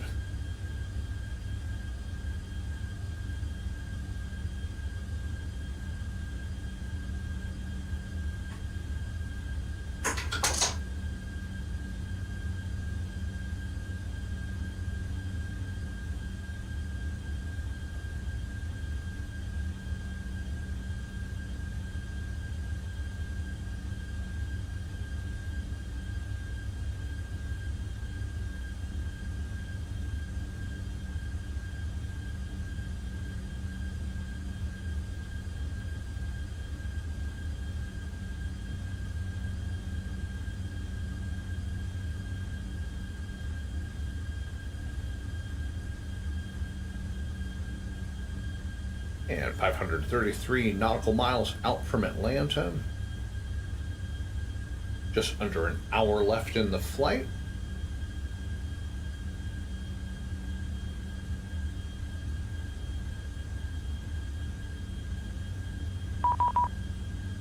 And there's our message from Memphis.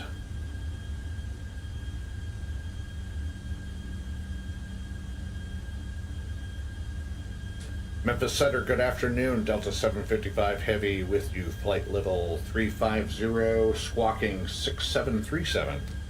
Delta 755, Memphis Center, reset transponder 5613. 5613, Delta 755. 5613.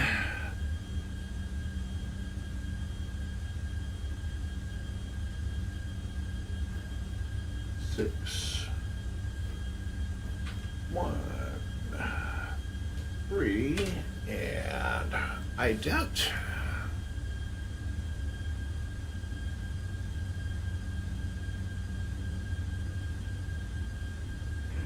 Memphis Center, Southwest 642 is eastbound 390. Southwest 642, Memphis Center, reset transponder 5326, 5326. Can you repeat squawk code one more time, sir? Squawk. I'm sorry, Stephen. Squawk 5326, 5326. 5326, Southwest 642.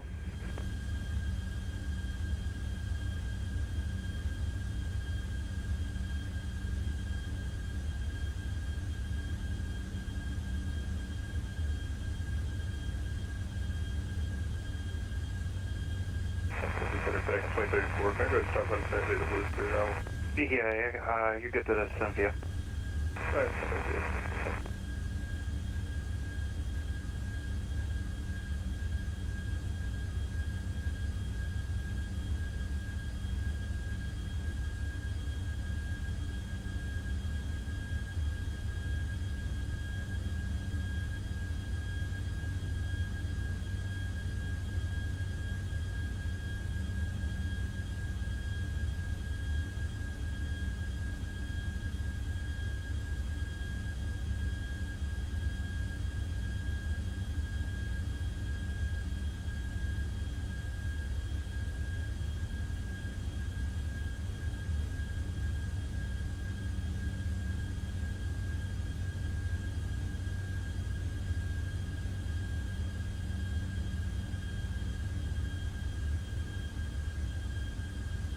Well, Memphis didn't. Memphis Center. This is FedEx 418, inbound lit, flight level 330. FedEx 418, Memphis Center, Squawk 5376. Squawk 5376. Oh, he's... 418. Delta 755 radar contact 5 miles south of Fort Smith Airport. Hello. Southwest 652 radar contact 30 miles northwest of Fort Smith Airport. Hello. I was wondering if he was going to get back and acknowledge us, because FedEx 418 is about 35 nautical miles to the south and east of us, and he's just now hopping on frequency. He must have stepped away for a second when he got his message.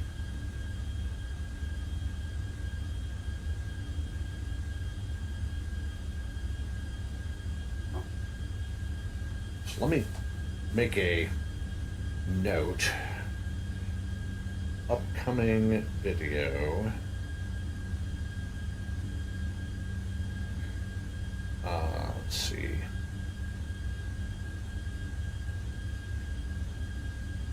Editing aircraft config file or more realistic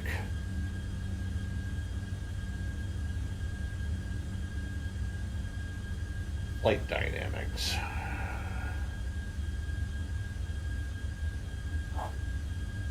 I'll add that to my queue, and we'll make that a future video.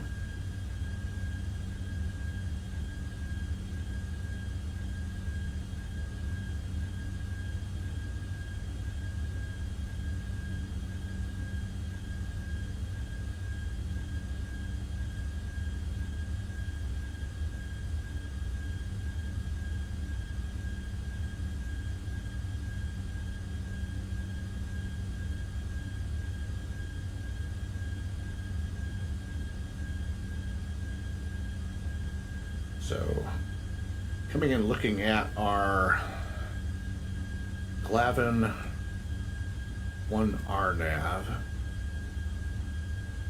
FedEx 418 radar contact approximately 30 miles west of the Little Rock VOR.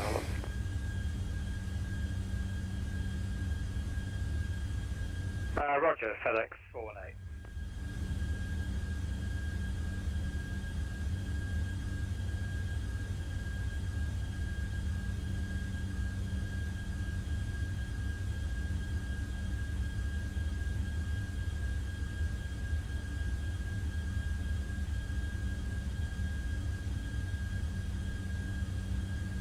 Landing west, assigned runway 26 right, Glavin at 14, rain at 12, swept at 7, Kiwi at 5.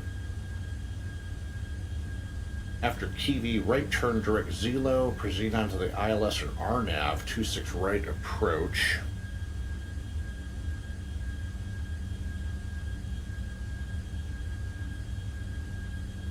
So we're coming in on this track.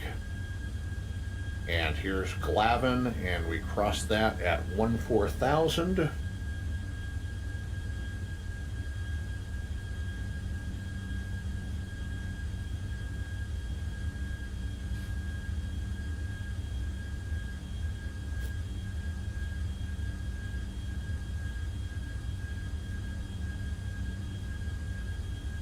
Memphis Center, good afternoon, Delta 8814, level 350. Delta 8814 Washington, correction. Memphis Center, hello, Squawk 1071, 1071. Squawk 1071. We are...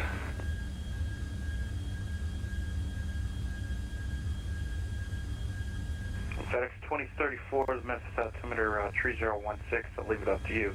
Is that Division Approach runway 27, or would you like one of the 18s? Set up for 18 left if we can accommodate that. Sure, expect Division Approach runway 18 left. I expect visual 18 left window. So So we're still a little ways out.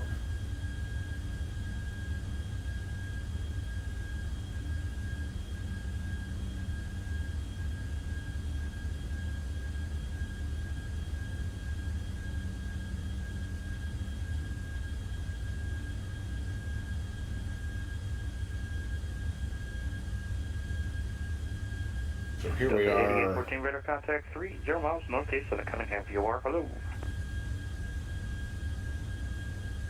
So here's our location in relation to the approach. FedEx 418 descend via the Holbrook 3 arrival, the Memphis altimeter 3016. Holbrook 3 arrival and altimeter 3016, FedEx 418, thanks. So we're still a good ways out. Probably going to be about another 20-25 minutes before we hit our top of descent.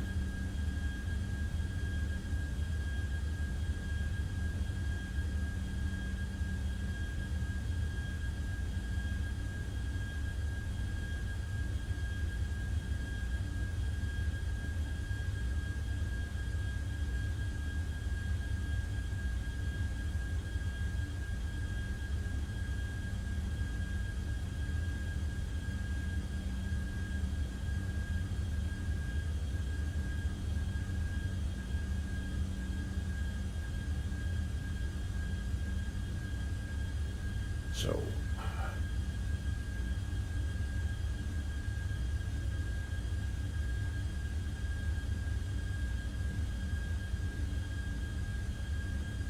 let's see. Have one. Memphis, Southwest 980, level 390.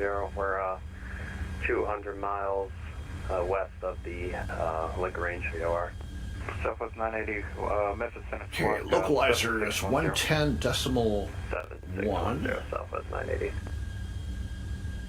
Go ahead and set that into our nav1 right now.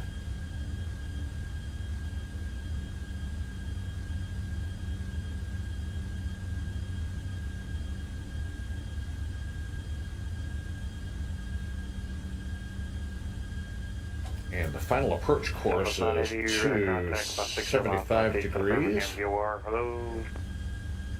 Howdy. Meow.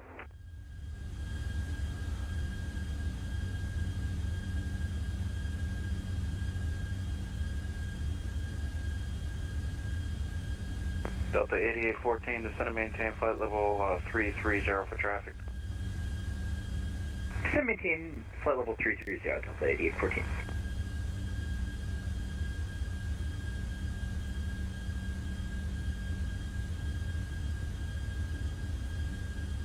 Let's see. Oh, the chatter. Oh, somebody meowed, apparently.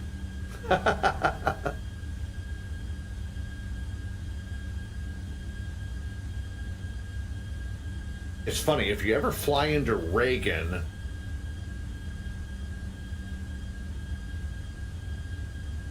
and there's no tower, and it's just operating uncontrolled on Unicom,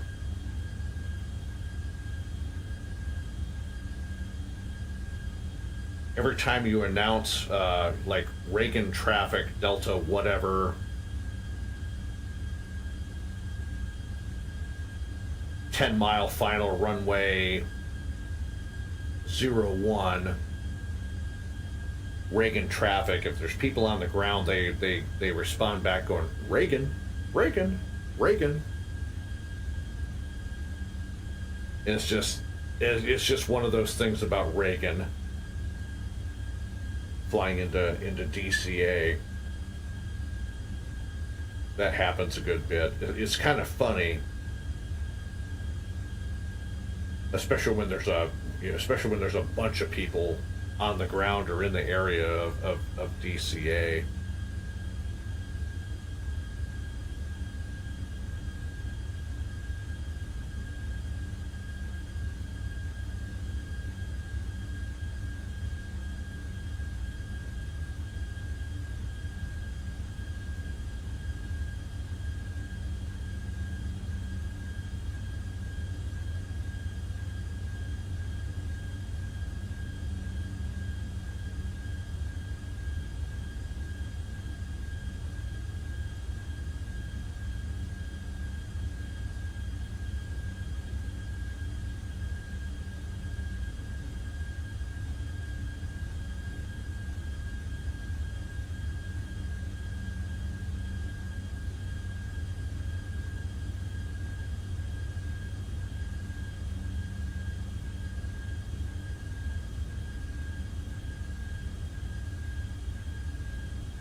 All right, so we'll probably start our top of descent.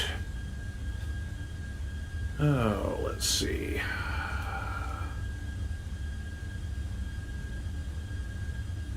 Glavin 30.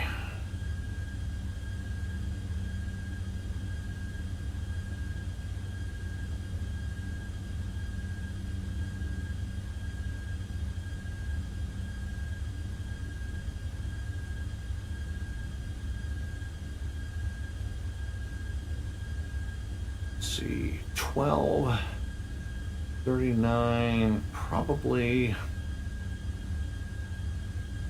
Southwest 980, contact Atlanta Center 132.9 or 7. 3297, Southwest 980, we'll see ya.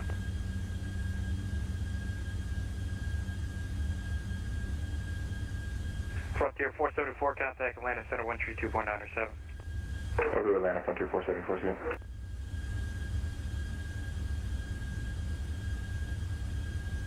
Okay, between Midwest 2302, leading my airspace to the northeast, Indianapolis offline. Free chance advisor approved. You have a nice flight. Thanks so much, Delta Unicom 22. okay, 18 nautical miles between Maddox and Jackson, or excuse me, between Maddox and Glavin. 39, so that's 50.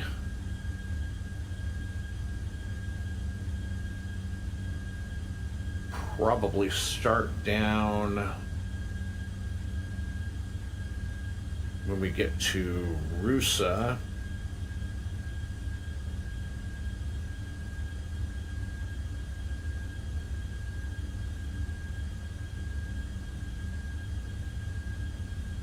FedEx 418, would you like to visual approach 18 left, center, or right? Your choice. Yeah, Roger, I can take a visual approach, FedEx 418. I'm going to start straightening out what this FMS is doing. It seems to have put me into a 360 degree. Yeah, so right about at, but yeah, I can take a visual. yeah, right about at Rusa, we'll go ahead and start down. Like, center, left, or right? Left, please. That's nearest the cargo ramp. All right, expect the visual approach runway 18 left. Roger, will you be giving me vectors in, FedEx 418? Yeah, let me look at the star. I believe it drops you off at some point and puts you on a heading until I give you vectors. That's right, yeah, yeah.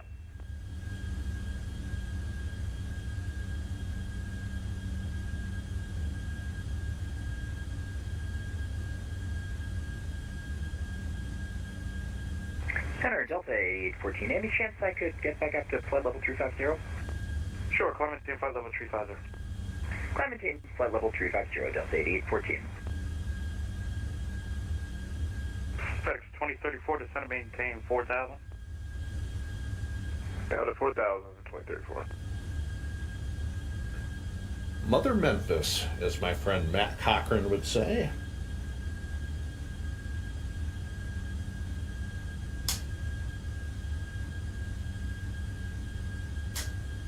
So this past Thursday and Friday, Delta Airlines had their annual Veterans Day aircraft fly-in and celebration down at Hartsfield. And unfortunately, because of my back problems, I missed out on it this year. So that kind of bummed me out a little bit.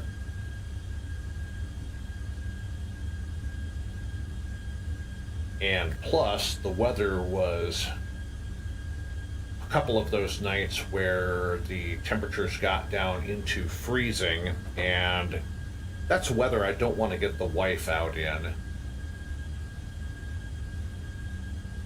Even though usually when we plane spot and she's with me, she sits in our truck. But still,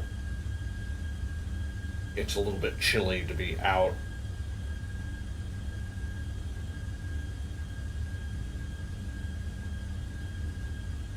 So hopefully next year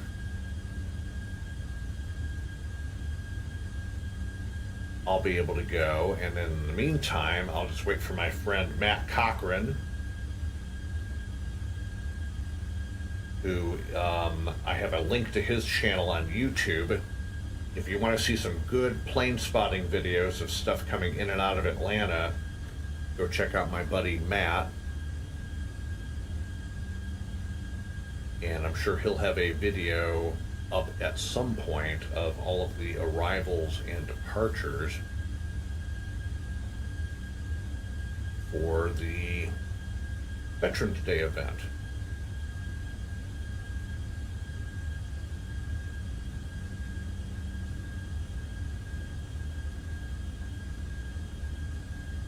And hopefully next year we won't miss it.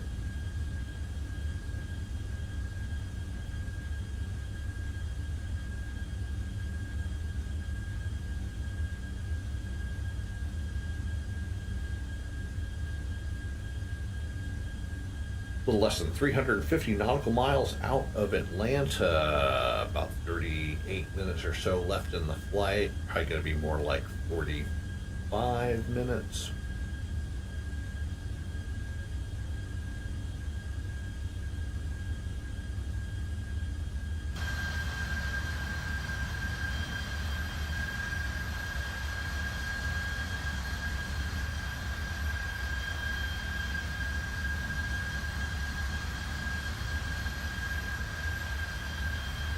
Another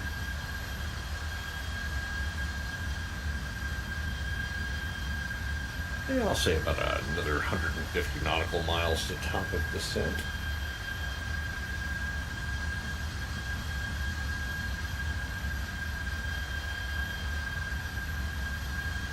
Once we get a little closer to the Atlanta area, we'll get into B-Pilot and check the arrival ATIS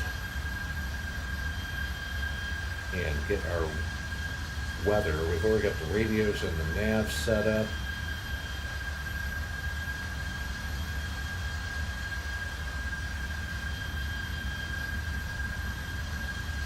And we're a little bit over, a little less than halfway through Memphis's airspace.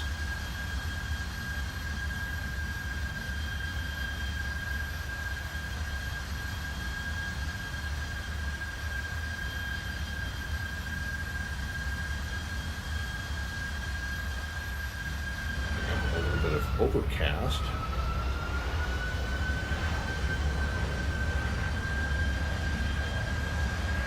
Delta 8814, contact Atlanta Center 132.907. 132.907 for Delta 8814. Goodbye.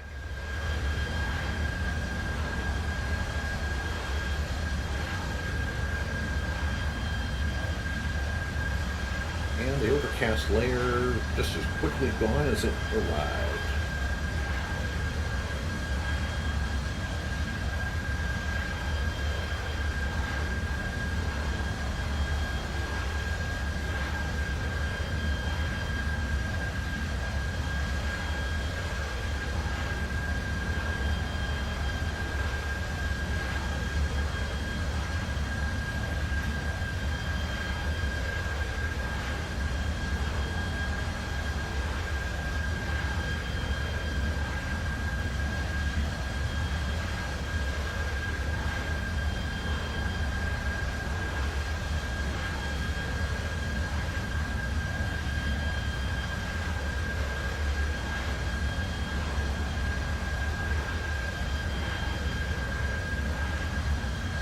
FedEx 2034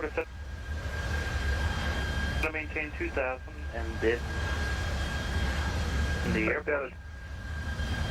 2000 to the left. Clock at about 15 miles port of the site. FedEx 2034, turn right heading 260, back to approach. Yeah, I think the next event for VATSIM is the North and South America event, departing out of 4 airports in North America and flying down to South America. I'm so very surprised that Atlanta is not one of the 4 airports to depart out of.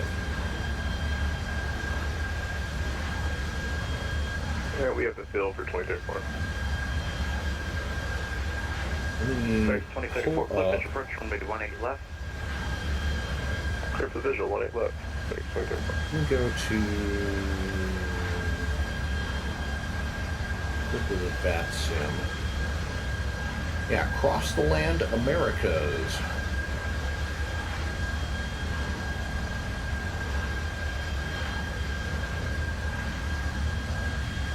Oh, wait. No, that's not the event. That's December. What event is coming up?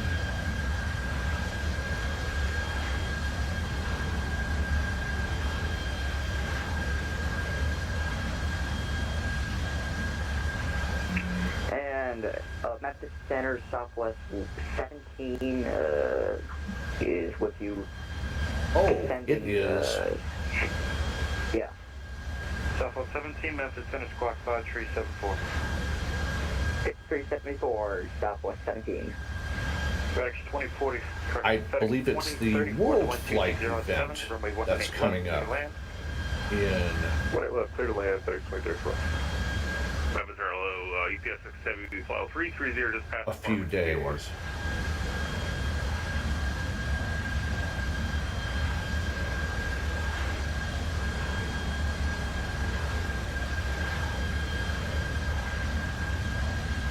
And that's the FedEx 66, Memphis Center, hello, squawk 1063. 1063, UPS 670. actually, according to this, the 2023 edition is a charity fundraising event taking place between the 4th and the 11th. About 50 miles southwest of the Magnolia Vortex. The center maintains 1 to 1,000. And it's called World Flight 2023. That's the only event that I can see that's coming up. Say again, for Southwest 17, please. Southwest 17, your radar contact 60 miles And then southwest Cross of the Land Magnolia Americas Vortex. The center maintains 1 to is 1,000. starts on December 2nd. Alright, I descend to 11,000 to 3015. So departing out of Calgary, Toronto, Dallas, Fort Worth, and Phoenix. And the arrival airports are Brasilia, El Dorado, Jorge Chavez, and Tacumen in South America. Oh, Veterans Day in the U.S. is the 11th. Yeah, Veterans Day here in the United States is on November 11th. Delta Airlines held their Veterans Day event Thursday and Friday. So yes, just this past yesterday and Thursday. So that would have been the 2nd and the 3rd. The aircraft that participated started arriving on Wednesday, although there were some pretty wicked crosswinds, and a lot of aircraft chose to come in later in the day. We had like 35 knot crosswinds here in Atlanta. Coming in from the north. It was like a north crosswind. So basically, Wednesday the 1st, we had aircraft coming in. Thursday morning would have been additional aircraft arriving for the event, and then the actual event started at like noon or 1 o'clock and went through Friday afternoon, and then a few aircraft would have departed Friday, and the rest of the departures would have been going out today. So that was the event. I thought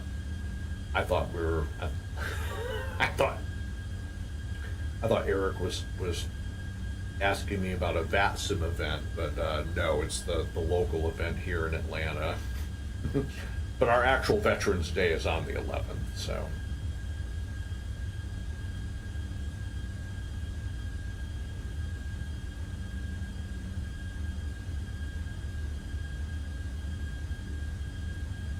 And then Thanksgiving Day here in the U.S. is the 23rd.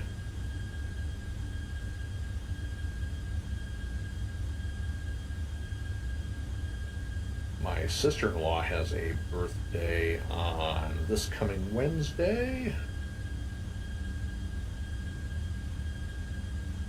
Southwest 17, we'll take the visual approach runway 34 left with 34 right. We can take the visual for 34 left, Southwest 17. Alright, expect that. I will expect the visual for 34 right, left, sorry, Southwest 17.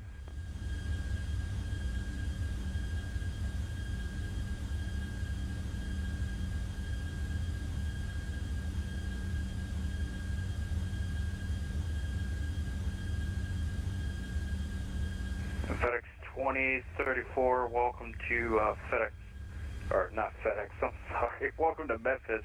I'm assuming you're going to the North Cargo? That's correct, yeah, basically about the same thing. I know, right? Text to the right via Sierra and then cross runway 27. Alright, taxi via Sierra, okay. All right, so top of descent at 61 nautical miles.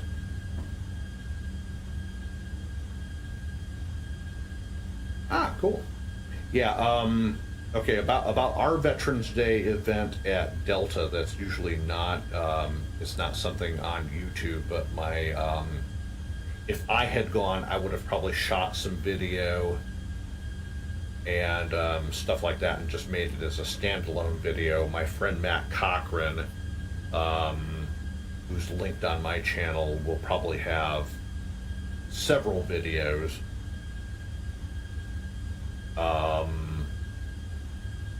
stitched together for the event. So Oshkosh, I want to do Oshkosh. That is one of my bucket list items before I die, is to go to Oshkosh.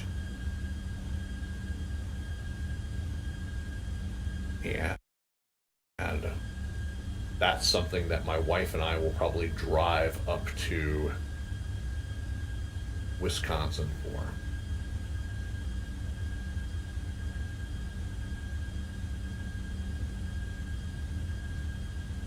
Okay, we're about 100 nautical miles out from our top of descent.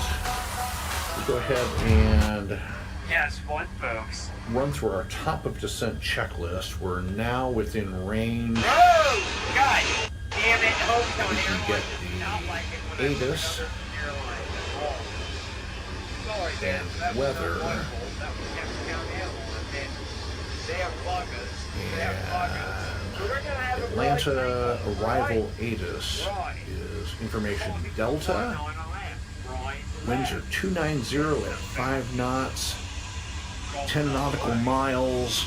Visibility clear. Temperature 21 dew point 2. 3017 on the altimeter.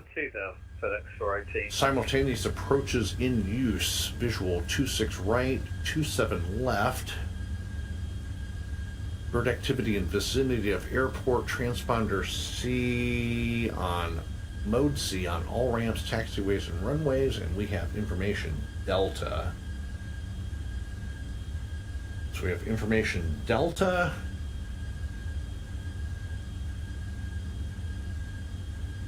Southwest 17, descend and maintain 6,000.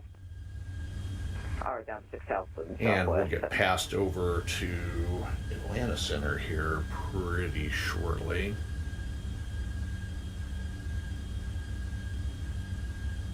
So, ATIS information, airport and weather are checked. Altimeter 3017 checked. Radios and navs are set up for Atlanta Center for the localizer.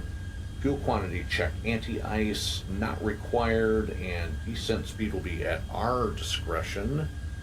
On the way down, top of descent checklist is complete.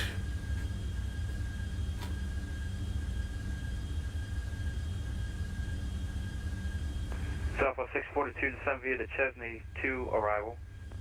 The Nashville altimeter 3015. 3015, descent via Chesney 2 arrival, Southwest 642. Delta 755, descend and maintain flight level 330. Out of 35 or 330, Delta 755 heavy.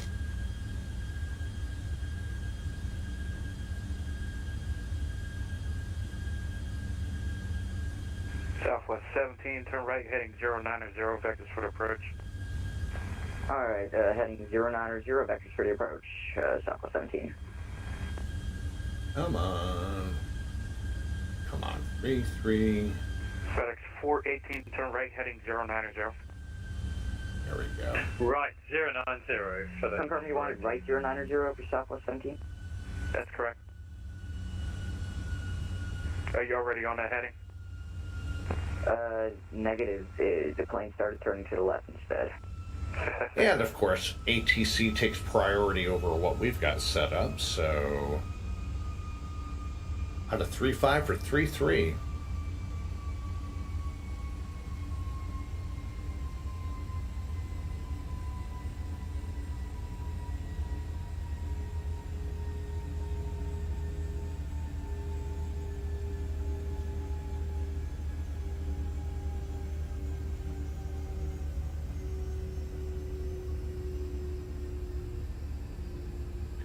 So, see what I was talking about. See, we're accelerating. We're like 327, 328, 329, 330 knots. Top of descent for us. A little bit early though. We crossed Glavin at 14,000.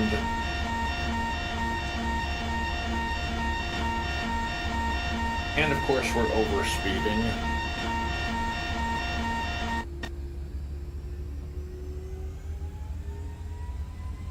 FedEx 14, turn right, heading 140. Right, 140, FedEx 418.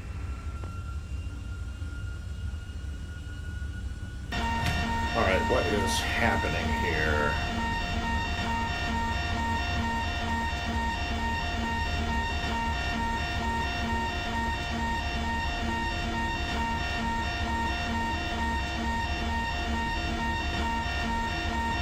FedEx 418 airfield should be at your 1 o'clock in about 15 miles. Report site.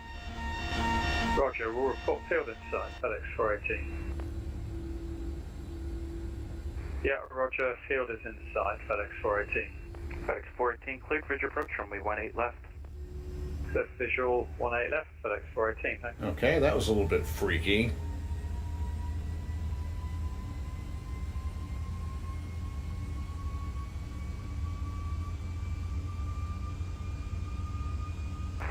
And Southwest 17, sorry for the 360-degree turn there. We are just about to be on heading at 090. Roger. Let's go ahead and make that heading of 1009. Alright, 100 Southwest 17. I mean, to go to 330 and we almost dived into the ground.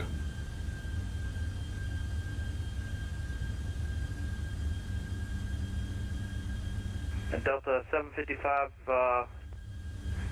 just want to make sure, are you descending through 2100? Now the autopilot went a little cattywampus there for a second and threw me way down below 330, so I'm heading back up to that unless you want me to go ahead and continue on the descent. It's up to you. You can climb up to 330 if you want to stop a little bit lower. We can do that too. I'm about 30 miles from top of descent. Normally it's crossing Glavin at 14,000, so I could just stop here and then continue back down on the normal approach here in a second. Yeah, we can stop at 230. All right, sounds good. Leveling off at 230 for Delta 755 Heavy.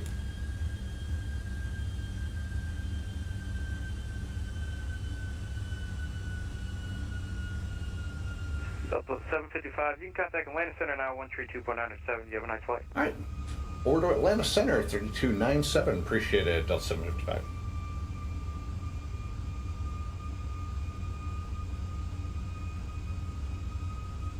Southwest 17, descend and maintain 2000.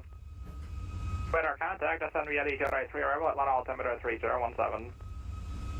Send me the Jet 325, correct. Thanks, sir. And Arbor 365 off, verify altitude for me, please.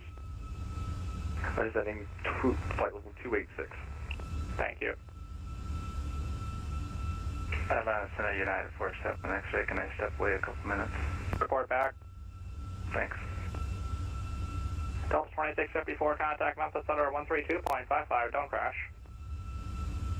132.55, Delta 2654, goodbye, user. Goodbye, user. Atlanta Center, good afternoon. Delta 755 Heavy with you, flight level 230. Southwest 980, descend and maintain flight level 240. 240, Southwest 980. Delta 759, Atlanta Center, welcome. It's 755, but that's okay.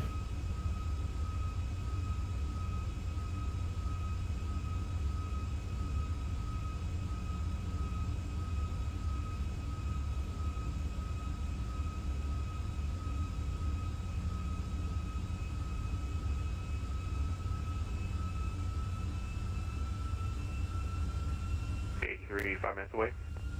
Who wants 5 minutes away?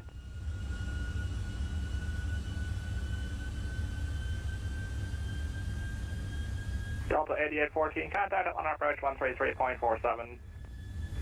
133.47 for Delta 8814. Goodbye. Atlanta Center, how are we doing? FedEx 1707, flight level 350.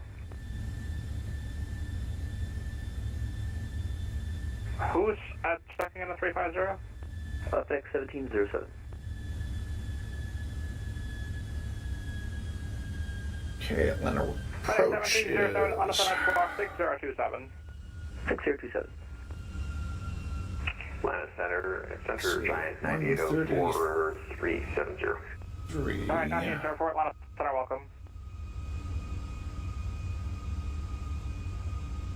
Giant 9804, squawk 7123. 7123, Giant 9804. 33475. Center, UPS 1330 Heavy, flight level 390, inbound winner. UPS 1330, Atlanta Center, squawk 3353. 3353 for 1330. Number 365 Echo Alpha, reset transponder squawk 0407.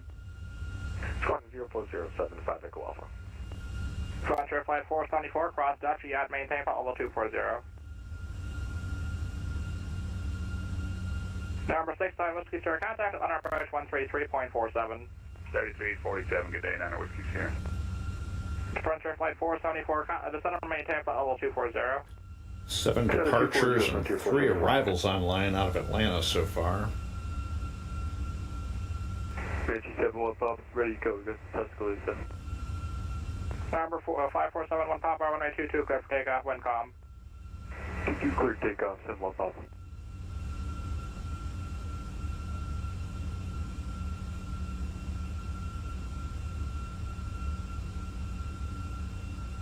Yeah, Center United 47, X-ray back. Come back, FedEx 1707, radar contact 10 miles northwest of Volunteer. Giant 9804, radar contact 20 miles northwest of Volunteer. UPS 1330, radar contact 20 miles northwest of Volunteer as well.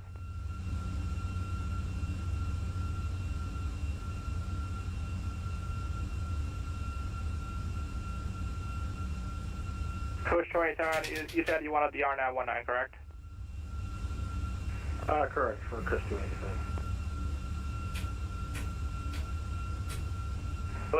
Atlanta Center, Delta 1680 with you, 10.7 for 14. Delta 1680, Atlanta Center, climb and maintain for level 350. Climb and maintain 350 for Delta 1680. Coach 287, clear direct Corex. Direct Corex for Chris 287. Coach 287, cross Corex at 7000, cleared R9 runway 19 approach, advise the procedure turn inbound. Actually, Coach 287 disregard. Coach 287, turn right heading 330. Right heading 330 for Chris 287. Expect that 888 window service, 7 frequency on your road. Jack Center's offline right now, sir? Give me 1 second. They haven't said anything about being online, so they haven't taken your hand up yet as well. Okay, I see him on VPilot. I'll head over to Unicom for now, and I can just wait for the contact me. Expect it is standby for this. Standby. Give me 1 second. I'm trying to see if we can pick up the track. Copy. I'll stay with you for now. Okay, he just picked it up. Expect that 880 contact Jack Center 135.902. 3592, Vicjet 888. See you later. See ya. Yeah, Center United 47 X-ray is back with you. Not sure if you got that. United 47 X-ray descend. We have the Jones A3 Airwell at altimeter 3016, landing north. Landing north, and we'll descend to Jones for arrival 47 X-ray.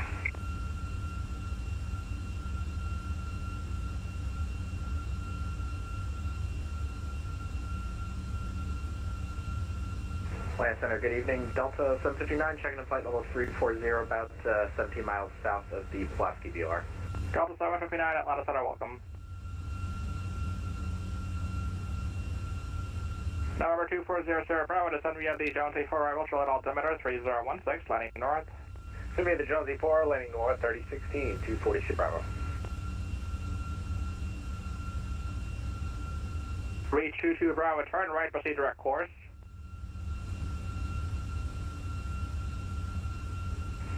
Turn right, direct course. Reach Bravo. It looks like Atlanta Tower is now gone. Unless they come back up online.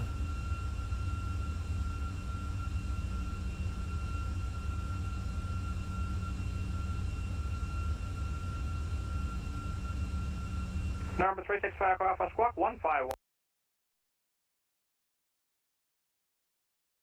17. Squawk 1517, 5 Echo Alpha. Coach 20, turn left, go direct Corex, cross Corex at or about 4,000, cleared RNAV, straight in RNAV GPS, runway 19 approach. Good for the RNAV, straight in approach for Coach 27.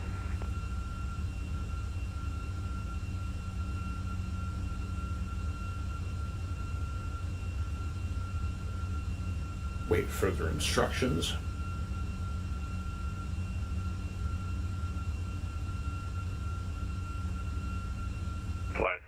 UPS 670, call 330 just northwest of Beats intersection.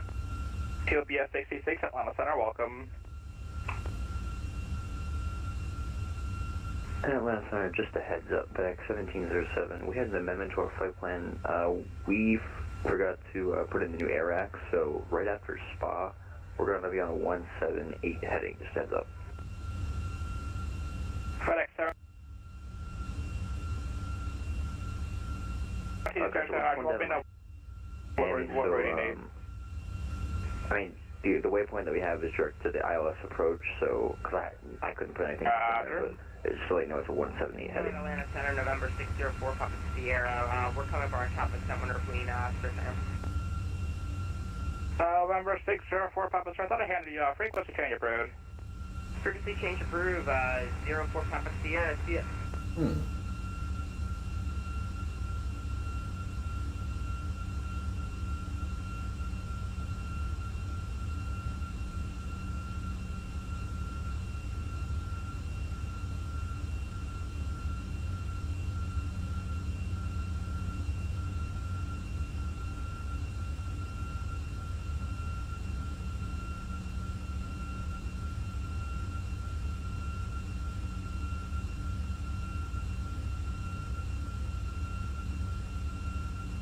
Push 287, runway 19 are cleared to land. Cleared to land, Push 287. You said E3, can we step away for less than 5 minutes? Report back. Okay.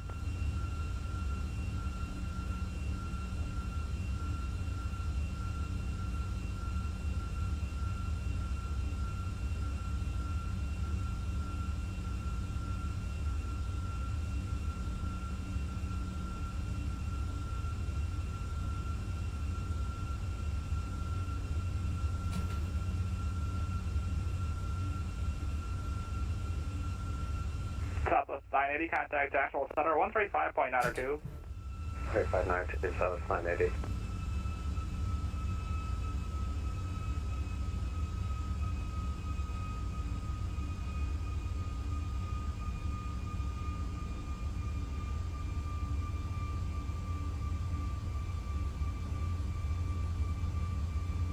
Atlanta Center, very good day, Challenger 75 Echo Mike, flight level 3900.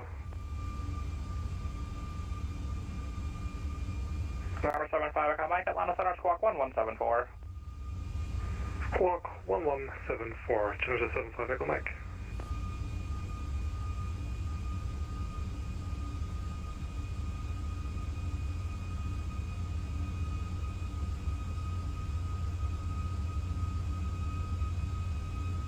Hey, United 3992, is looking to take a break for 3 minutes, is that okay? That's fine, report back. Roger.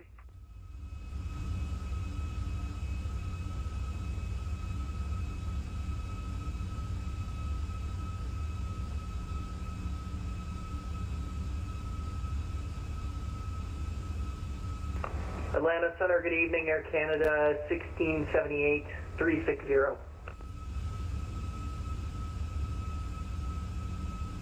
Air Canada 1678, Atlanta Center, squawk 1717. 1717, Air Canada 1678. Number 75 Echo Mike, better contact 40 miles northwest of Fallen Airfield, level 390.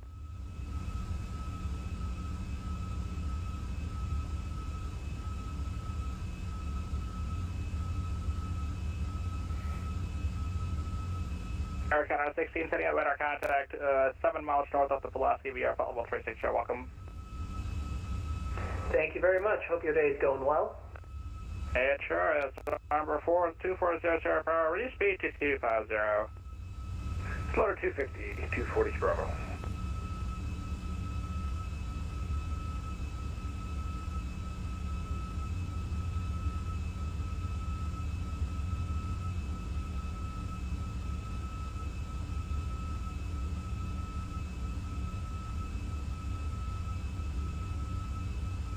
Number 365 Echo Alpha, contact Atlanta approach 133.47. 3347, 5 Echo Alpha, we'll see you. Delta 755, to center maintain 14,000. Out of 23 for 14,000, Delta 755 Heavy.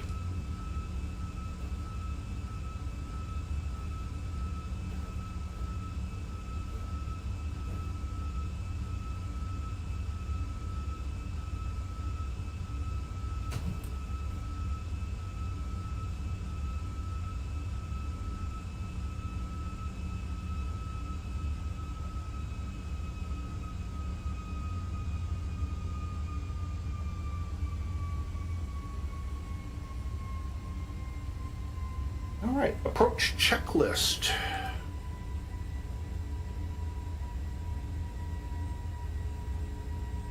Seatbelt, no smoking signs on. APU is on. APU generators on. Avionics radio set. Speeds per ATC. Landing lights will come on below 10.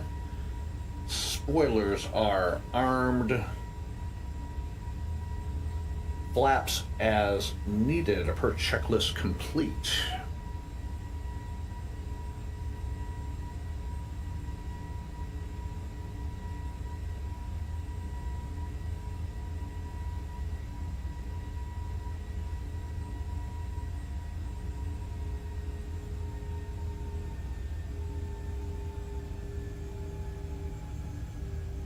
FedEx 1707, where do you need a reroute after again? After the waypoint SPA, SPA.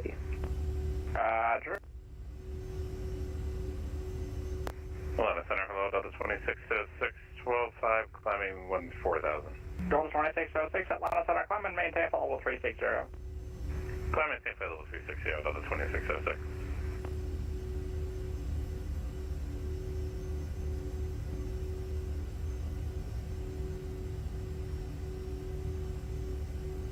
Atlantic Control, this is American 1004 at flight level. Check the ATIS again for Atlanta.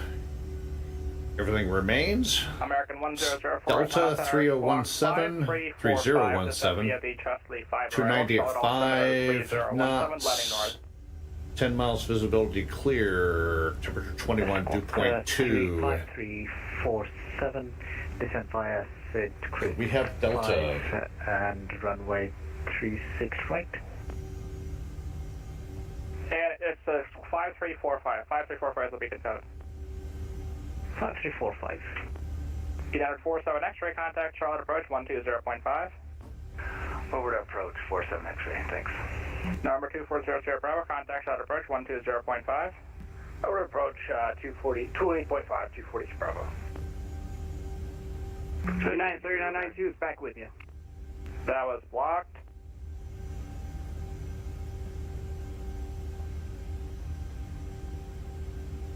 Hugo. United 3992 is back with you. American 1004, radar contact 20 miles west of Greensboro.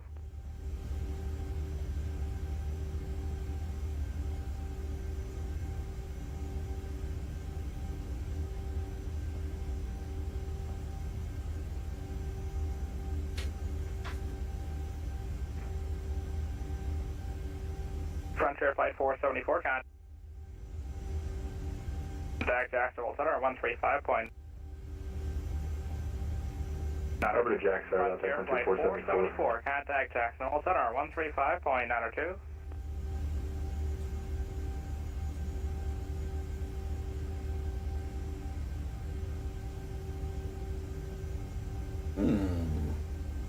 Starting to have a few issues here with the simulator.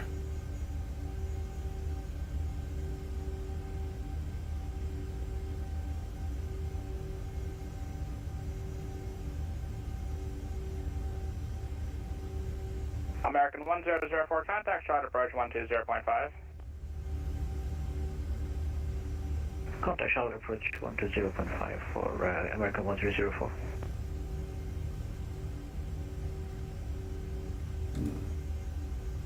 Everything's looking good there. Not sure what the problem is. Could be the weather engine. 755, contact up on approach 133.47. 3347 for approach, Delta 755 Heavy. See ya.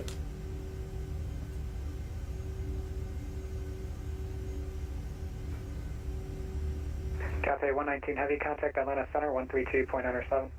13297, Cathay 119 Heavy, see ya. 1548, connect Atlanta Center 132.97. Let Cathay call first. 3297, I'll wait for Cathay. Thanks, bye. 3884, that is good.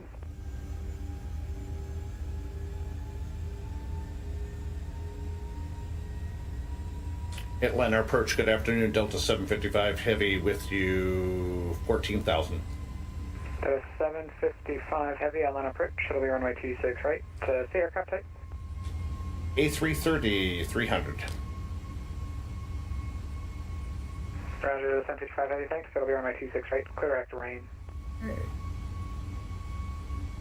Clear direct rain, and we have Delta and 26 right, Delta 755.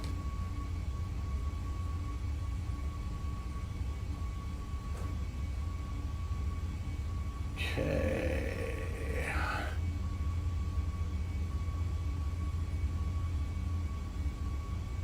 See if I remember how to do this. November 968 Golf Uniform, radar contact 45 miles southeast of Atlanta Airport. Descend and maintain. Actually, descend at pilot's discretion, maintain 4,000. Advising of the weather known as a Falcon Field. 4,000 for 968 Golf Uniform.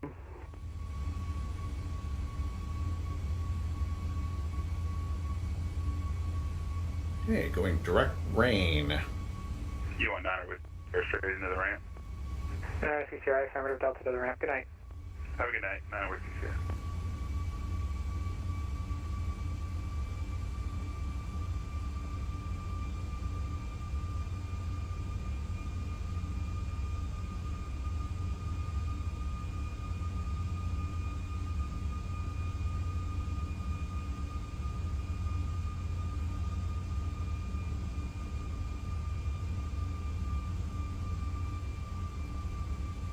November 365 Echo Alpha, I maintain 3,000. Down to 3,000, 5 Echo Alpha. Delta 755 Heavy, descend and maintain 12,000. 12,000, Delta 755 Heavy. Or 968 Golf Uniform, do you have an approach request? 968 Golf Uniform, RNAV 31. 968 Golf Uniform, Roger, you can expect it starting at Inogi. Clear to Inogi, 968 Golf Uniform.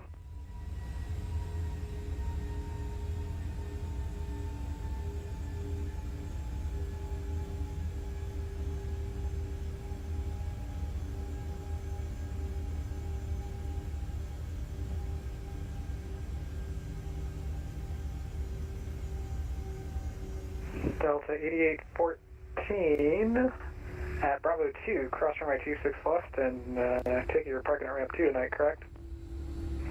That's correct, Delta 8814. Delta 8814 at Bravo 2, cross runway 26 left, and straight into ramp 2, good night. Right at Bravo 2, cross 26 left and straight into the ramp, Delta 8814, thanks. Atlanta approach, Delta 887, we were requesting IFR clearance back to Charlotte. Delta 887, Atlanta approach, roger, semi. Delta 755 heavy, cleared, direct rain. Now, clear direct rain, Delta 755 heavy. November 365 Echo Alpha, advising you have the Atlanta airport in sight. Yeah, we are going direct rain. Number 5 Echo Alpha, cleared visual approach runway 26 right, join the final outside of AJ. Clear visual 26 right, join the final outside, AJ 5 Echo Alpha.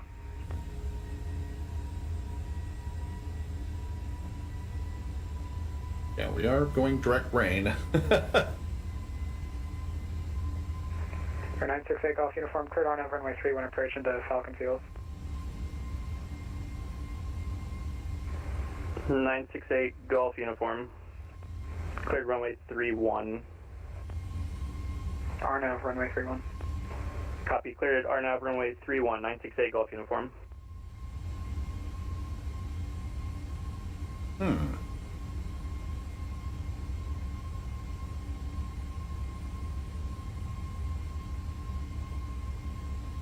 Did a 755 heavy redirect rain?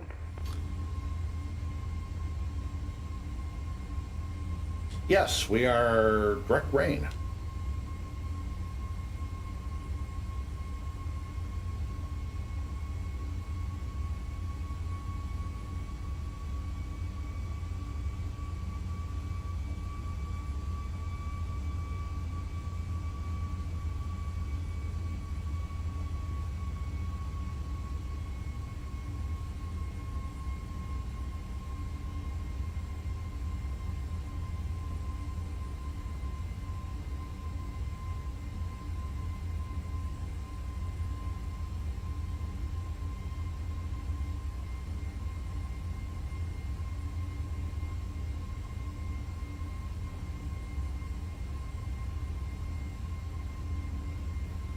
All right, we're going to go ahead and go flaps 1.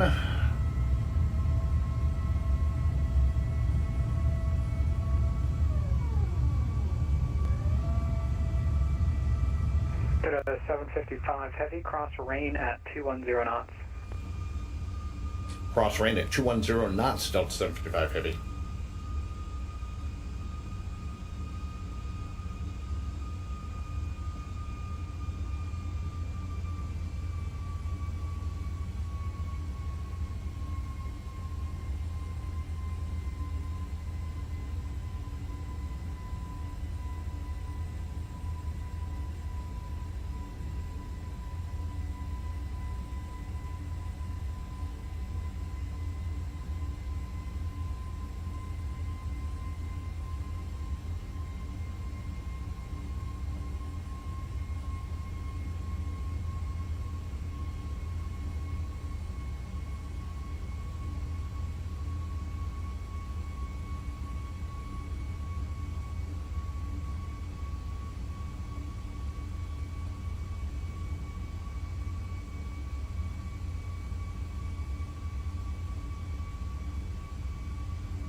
November 365 Echo Alpha, runway 26 right, clear land.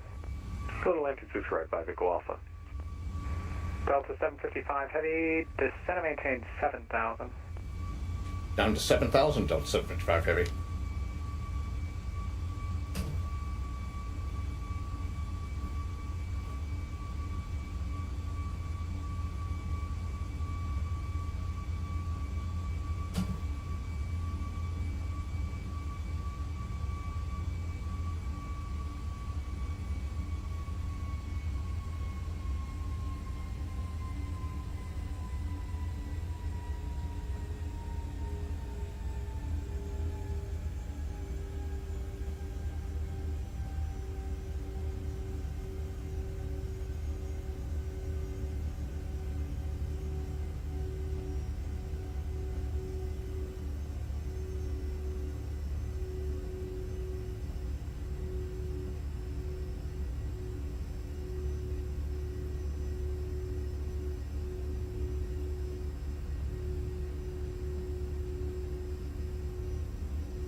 And we'll go flaps 2 indicated.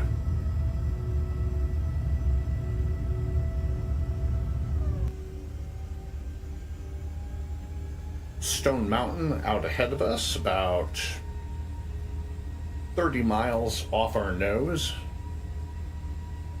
Atlanta departure, EZ357 with information Quebec requesting push and start.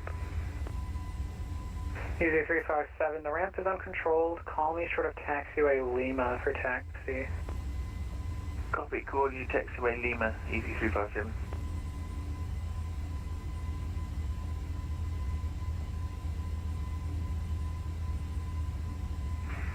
Atlanta approach, copter reach 22 Bravo with information Delta at 8,000. Copter reach 22 Bravo, Atlanta approach, Atlanta altimeter 3017. Stay intentions. Request visual 26 right, please. Reach 22 Bravo. Reach 22 Bravo, you got it. Expect the visual approach, turn right 26 right. Can we ask for a short approach, please? Reach 22 Bravo. You got it. Interesting.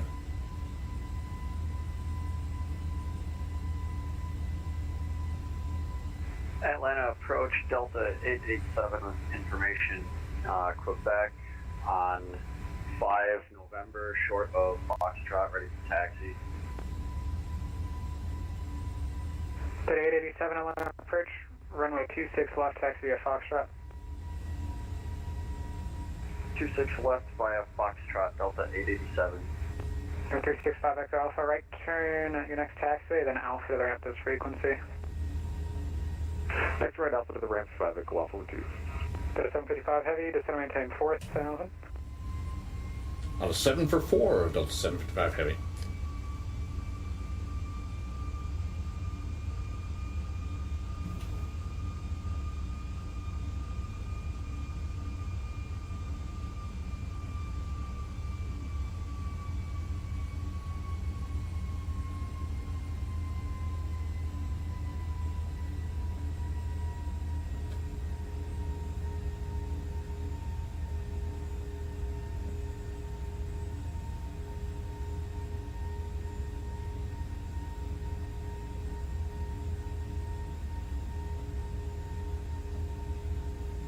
Delta 755 Heavy, turn right heading 180. Right 180, Delta 755 Heavy.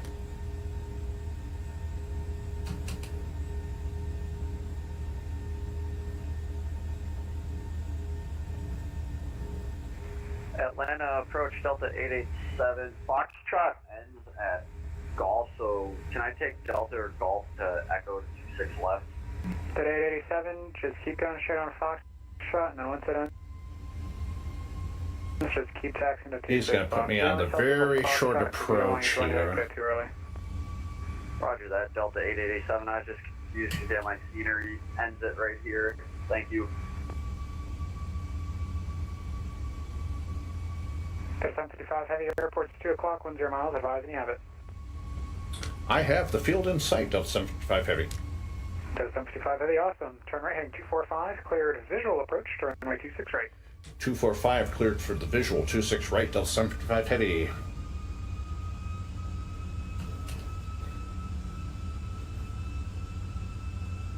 EZ357 holding short, taxiway Lima. EZ357 Atlanta departure, runway 27 right for departure tonight. Turn left on Lima to Lima Charlie.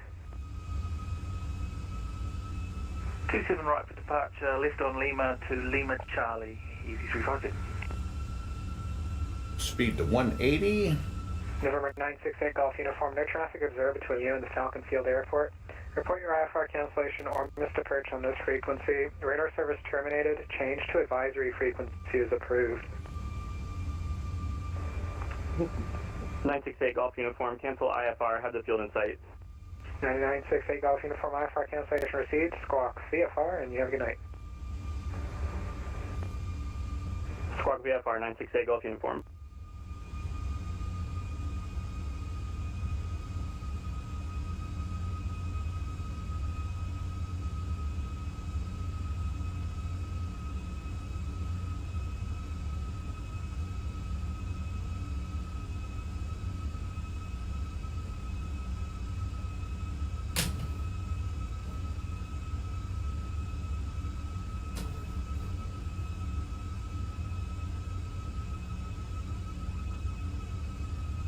Delta 755 Heavy, runway 26 right, clear to land. 26 right, cleared to land, Delta 755 Heavy.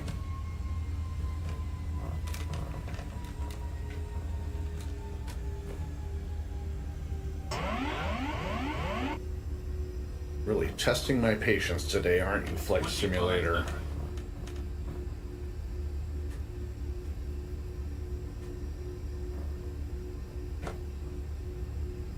Reach 22 Bravo, clear, direct via Atlanta Airport. Descend and maintain 6,000. Direct Atlanta Airport, descend 6,000, reach 22 Bravo.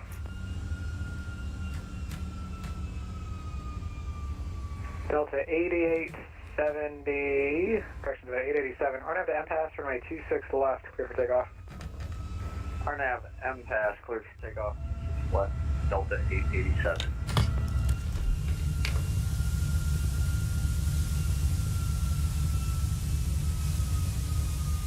Land approach United 3992 with you at a 17.8 across Aussie at 12,250 knots. We have Delta.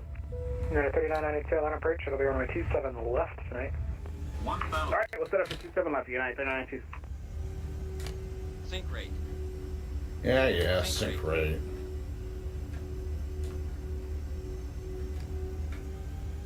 Sync rate. Sync rate.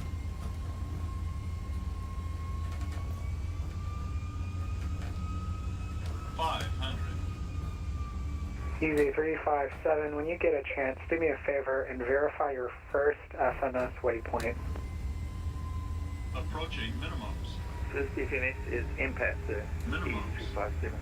Continue. 357, do me a favor, just read. You can hang out right where you're at on Lehman if you like, or you can do it when you're short of the runway. Oh, this is going to be a lousy landing. Reprogram your FMS for runway 27 right, and let me know what you get once you do that. Alright, we're down. Copy, we'll do that. Thank you, 357. That sucked.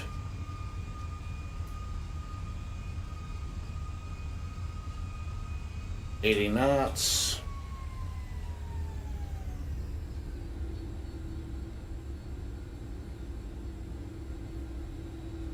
Delta 755 Heavy, hold short of 26 left at Bravo 6. Hold short 26 left, Bravo 6, Delta 755 Heavy.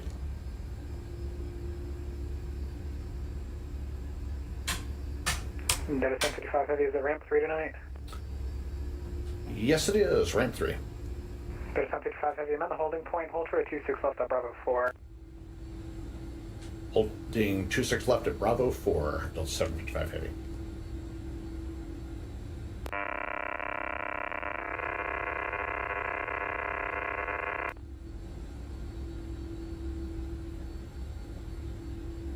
That wasn't just me, right? I heard it too. Nope. The 887 radar contact, climb maintain 14,000, say altitude.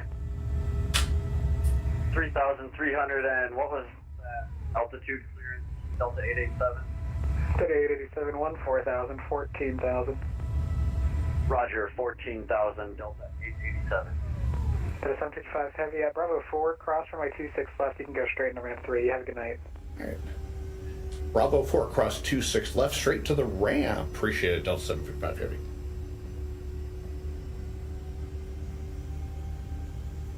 That was a sloppy landing. Where are you clear down to? That's my fault. I made some changes in my FMS and it went out of LNAV mode, so I just needed a descent.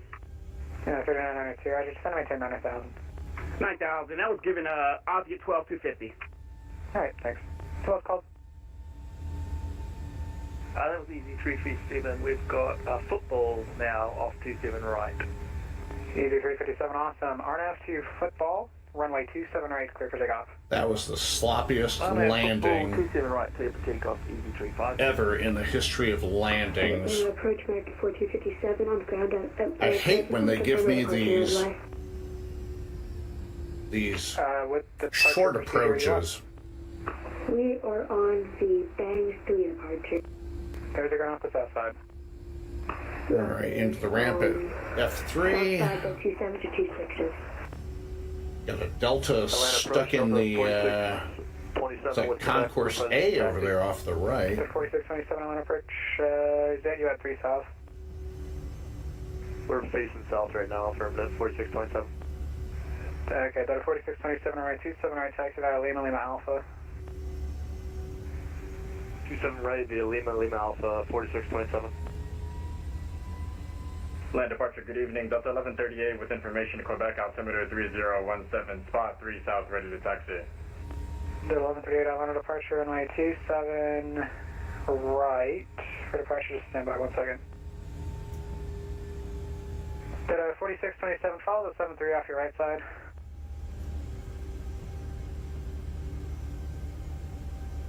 Delta 4627, follow the 737 off your right side. Follow the 737 off the right, 4627. Delta 1138, runway 27 right, standard taxi. Runway 27 right, standard taxi, Delta 1138. Delta 887, connect Atlanta Center, 132.97, good night. Delta 111, this is departure, this is Delta 111, ready for pushback and start. Delta 887, connect Center, 132.97, good night. Over to Atlanta Center, Delta 887, thanks. Reach 22 Bravo, descend and maintain 4000, advise Atlanta Airport in sight. Down to 4000, we'll report when field in sight. Reach 22 Bravo. United 3992, clear act, Grumpy. Clear act Grumpy, United 3992. EZ 357, radar contact, climb and maintain 14000. Up to 14000, easy spot in. Whoever was calling for push and start, the ramp is uncontrolled. Atlanta departure American 1457. On our FMS, the transition we were assigned in our PDC, the India Romeo Quebec transition is Jack Charlie. We're departing out of 27 right in the FSC and Bang 3 SID. American 1457. I'm not sure why it's giving you Colliers there. It's the Bang 3 departure, Lux transition, direct Honed. I'm not sure. 1457. Roger, yeah, we'll go Lux transition. That one we have. We've got India Romeo Quebec in our PDC. You can disregard that. Just Bang 3 Luck, Honed, and Frogs 4. Alright. Shutdown checklist, parking brake set, throttle idle, engines to cut off. Reach 22 Bravo, Roger. Who else is calling? This is Delta 111, ready for pushback and start. Delta 111, the ramp is uncontrolled. Reach 22 Bravo, clear visual. Hydraulic pumps off. APU off. United 3992, descend and maintain 4000. 4000, 3992. Taxi lights off, nav lights off, yeah, nav lights off, beacon stays on, PTA anti-ice off, flight director off, APU generator off, shutdown checklist is complete.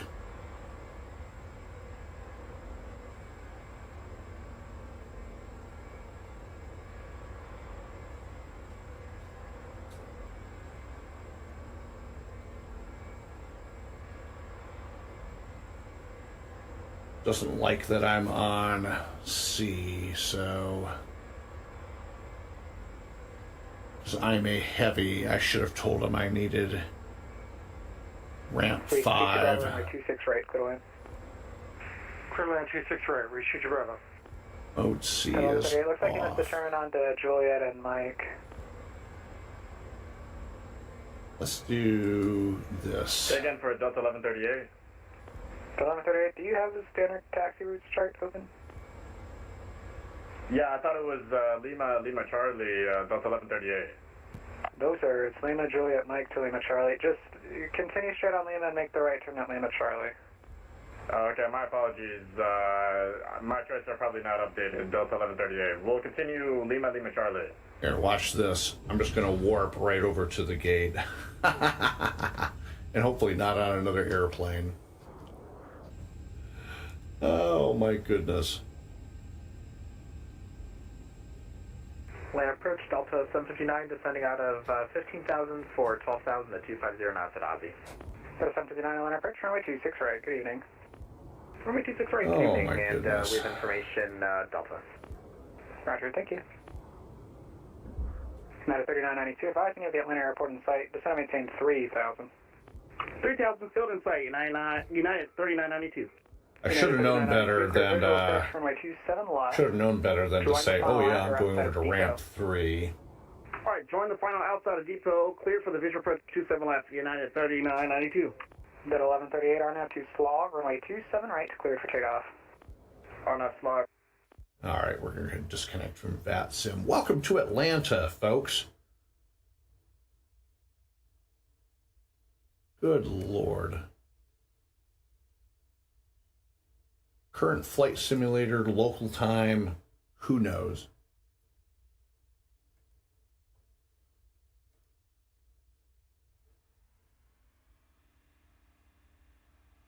But we're here. That was the sloppiest landing ever, and I don't know why it did that. I hate when they turn you in for these short approaches, especially when you're in a heavy. I should have just told them I'll take the long damn approach. So, no big. We're on the ground.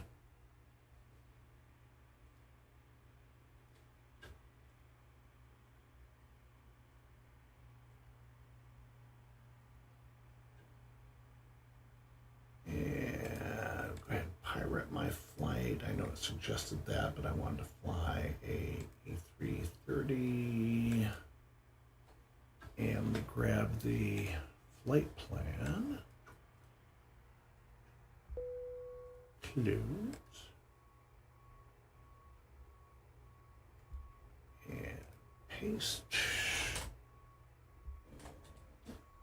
That's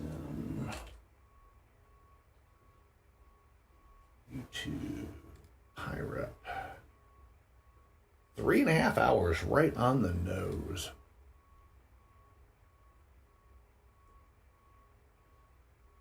And current hours 2,885.9. So I've got 100 and let's see, 20. I get a promotion here to command, well, actually executive director at 3,000 hours. So that is 3,000 minus 2,885.9. Got 114 hours to go till I get executive director. All right, Georgia beat Missouri 30-21. Congrats, Bulldogs. All right, go ahead and get out of there.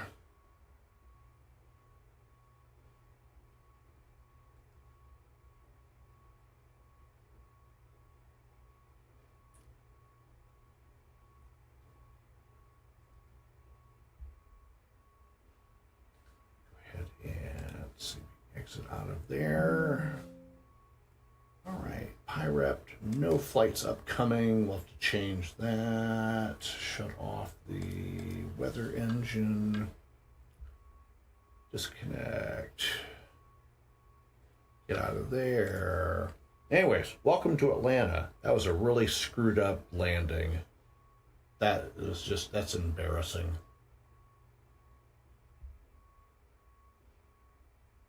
Other than that, it was a really good flight, except for that dive bomb out of 350 for 330. That took us almost into the ground. I'm still getting used to the virtual cockpit, so And it's been almost 2 weeks since I've flown last, so anyways. Welcome to Atlanta. That's going to do it. Sorry for the glitches. I noticed that the flight sim froze a couple of times, but I don't know what caused that. Everything looked good on the live stream. We didn't drop any frames, didn't have any issues. So it might have been the weather engine. I don't know. This is the first time I've flown with the weather engine on this flight, so it could very well have been that. I don't know. So anyways, that's going to do it for this flight. Hope everybody has a great rest of your day. Have a great weekend. I need to get up and stretch so my back doesn't seize up while I'm sitting here. This is Michael with the Skies Live Aviation channel. I may or may not live stream a flight tomorrow. Got some things going on tomorrow afternoon. Just depends on what we get back into the house and how I'm feeling. So time to go grab a bite to eat. This is Michael with Skies Live Aviation channel, wishing you a great rest of your day, great rest of your weekend. We'll see you on the next live stream. Make sure to hit that like button if you like the live stream for today. Thanks to everybody for dropping in on the live chat. We'll see you in the next one. Support the channel by subscribing. It is greatly appreciated. And we got 307 subscribers as of this afternoon. Greatly appreciate all of you. Y'all take care. Bye-bye now.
Estamos chegando, galera. Vamos que vamos.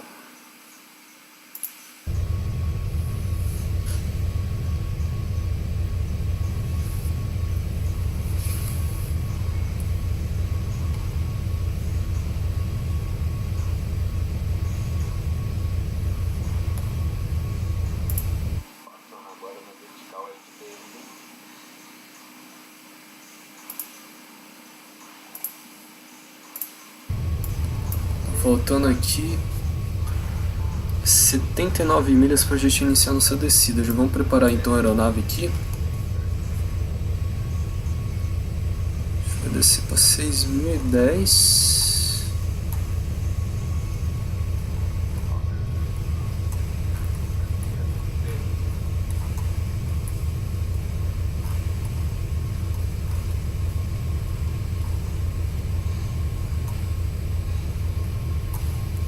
Vou verificar se o meter mudou aqui.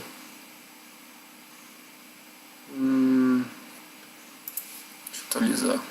Tá dando para 19 ainda, então vamos continuar com a nossa aproximação. Vou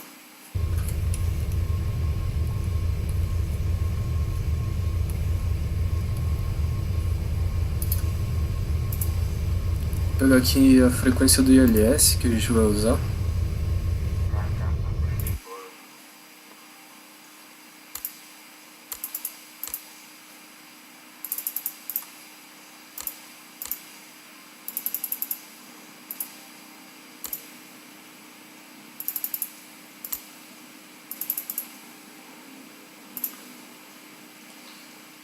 Cento e 109,10.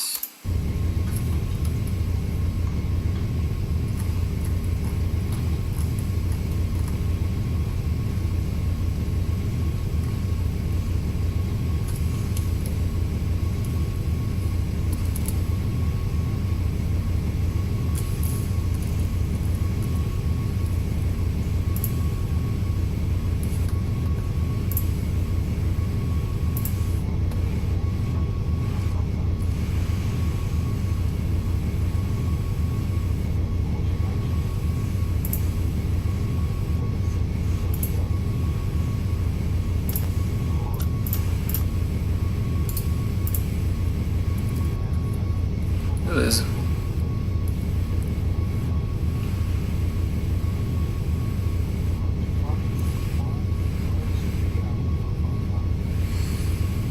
Sessenta e 65 milhas para iniciar nossa belíssima descida.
Real, é melhor deixar aqui não.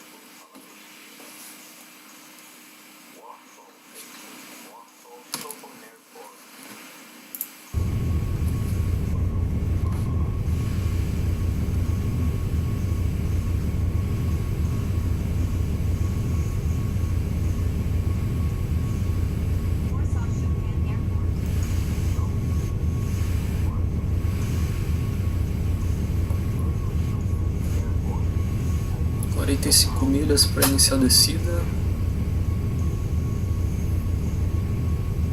Estamos chegando, hein? Estamos chegando, finalmente, cara.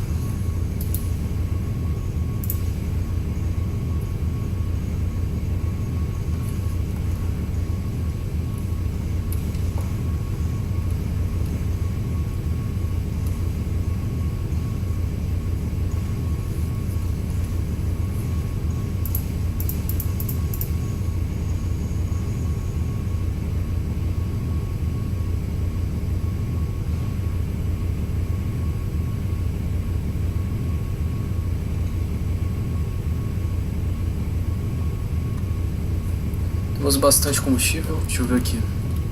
A gente ainda tem 20 toneladas de combustível, muita coisa, cara, muita coisa.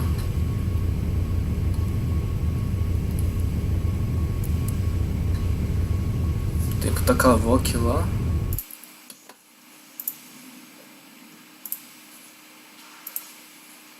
No 0 no 3.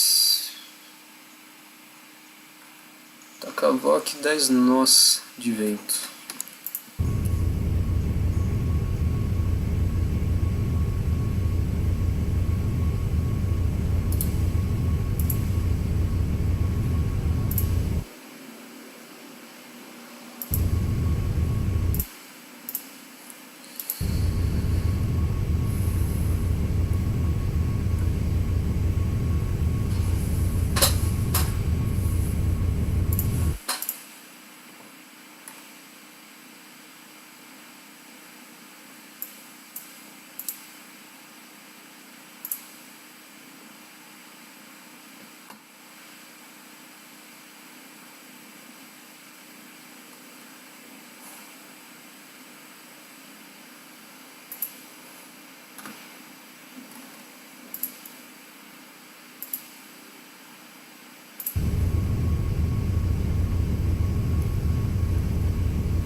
Quando a gente tiver o visual do tráfego, a gente testa o rádio aqui.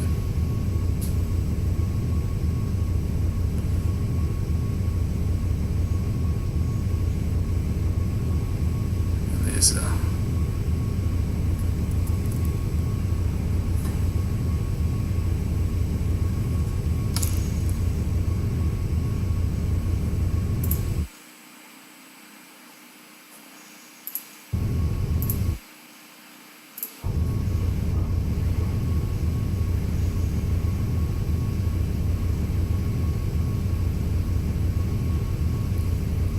Milhas para começar a descida.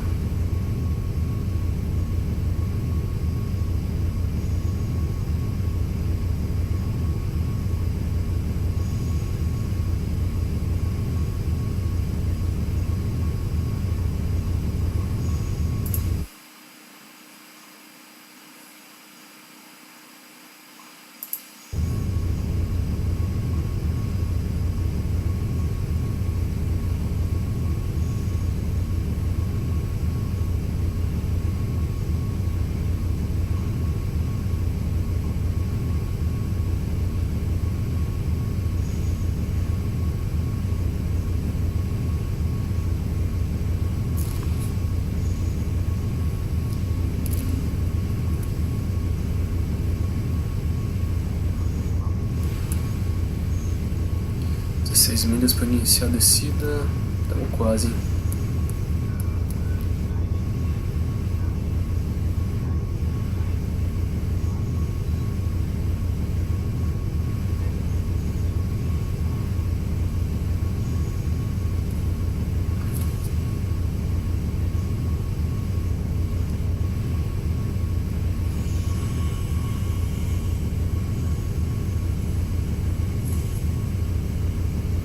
Vamos que vamos.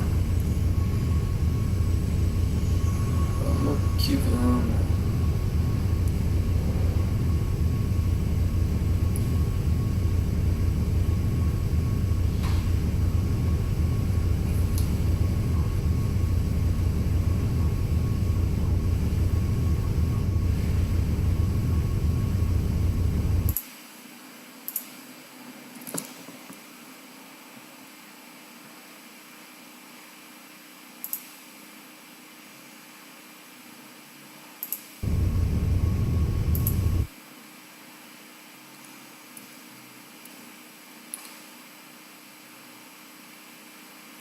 Springbok 1473 is on top of descent, flight level 370, descend and maintain 6,100 feet. Inbound APKIN, expect APKIN 1 Bravo, and it's 134 nautical miles from Ultrav.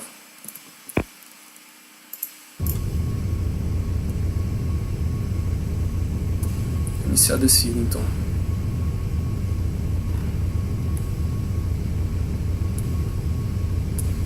Seatbelt sign.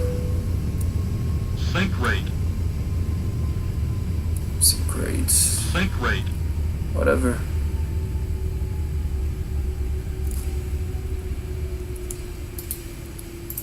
Iniciamos a descida.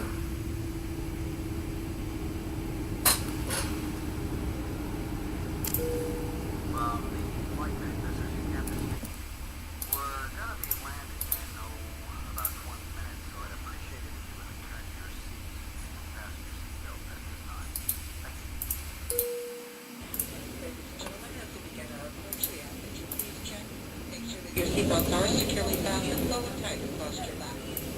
Please return your seatback and tray tables to their full upright lock position. If you have occasion to use your carry-on items, please make sure that they are safely stored underneath the seat in front of you or in the overhead exposed bin.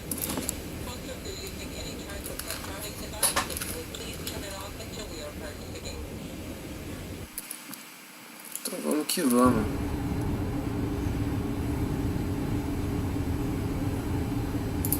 Deixa eu baixar um pouco do simulador, tá muito alto. 5 tá bom.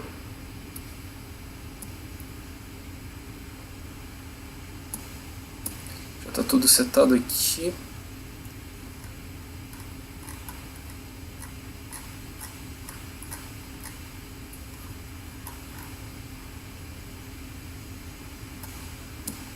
Beleza.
Na real não posso ficar com a tela cheia não, porque eu tô com a carta aberta. E aí eu não tenho anotado os dados, né? Por isso que é bom o caderno pra anotar esses trem aí. Eita. Se alguma hora eu compro um caderno, né? Pra não esquecer.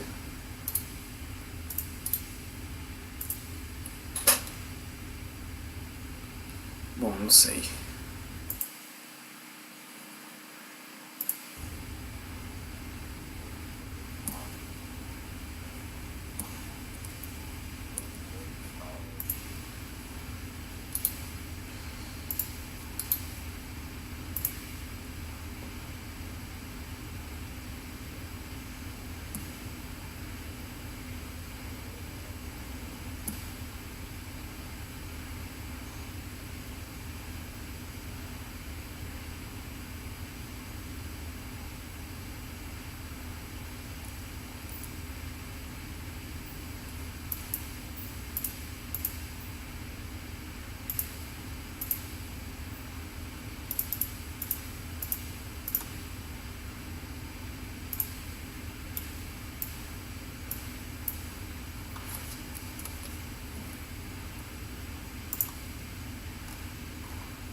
250.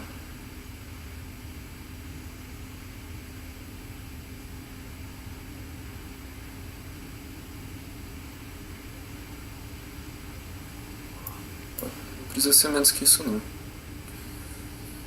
São 10 horas, faltam 20 minutos para o horário estimado de pouso.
O máximo que a gente pode ter de altitude naquele espaço aéreo ali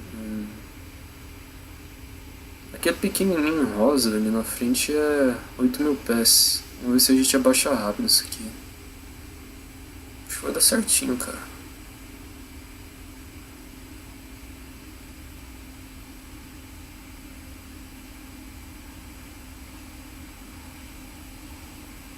Acho que vai dar certinho.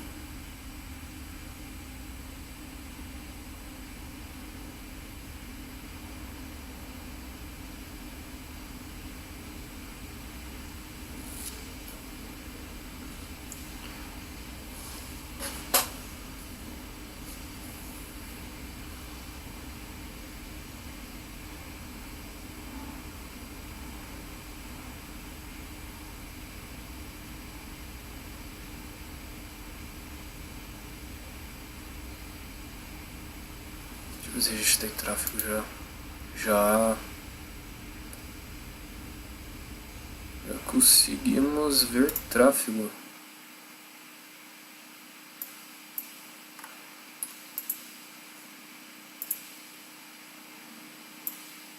E não tem ninguém em Cidade do Cabo, então tá safe.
Tem 41 milhas para iniciar a aproximação. ASPIK 1 no Bravo.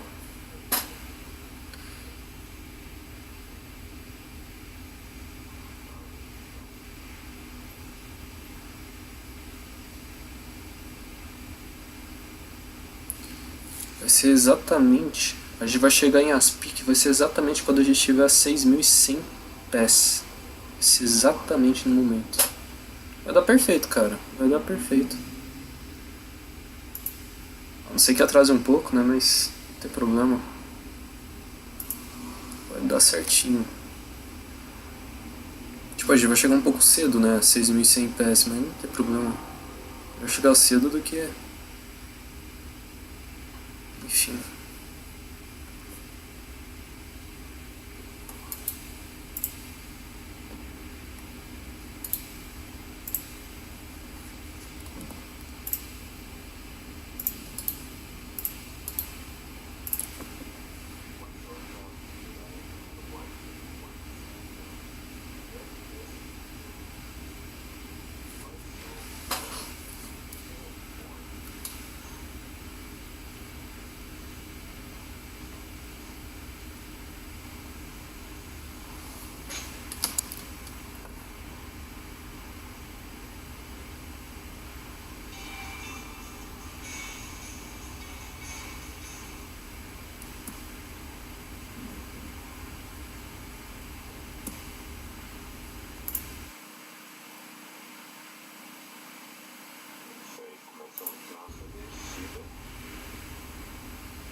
Deixa eu ver se consigo ver o tráfego da Argentina.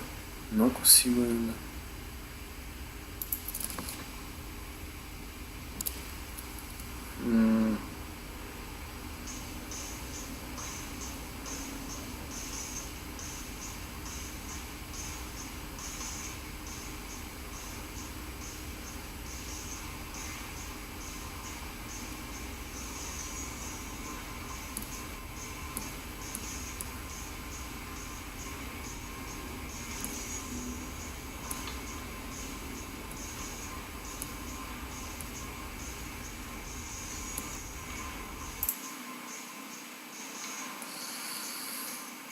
Espero que a live não fique caindo, cara. Queria muito pousar com a live estável.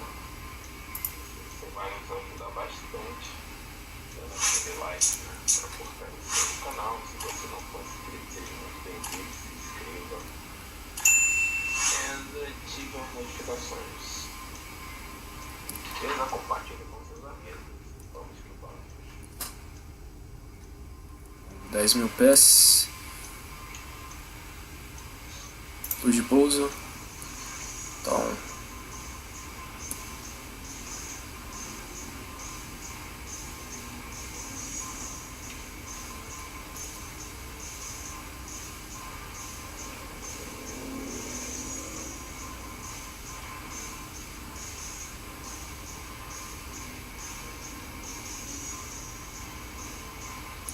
Deixa eu ver se tem restrição de velocidade. Eu acho que não, cara.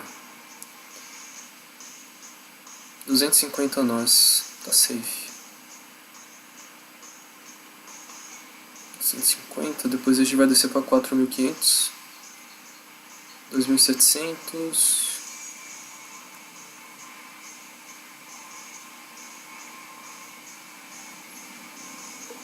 $2.700 a gente intercepta.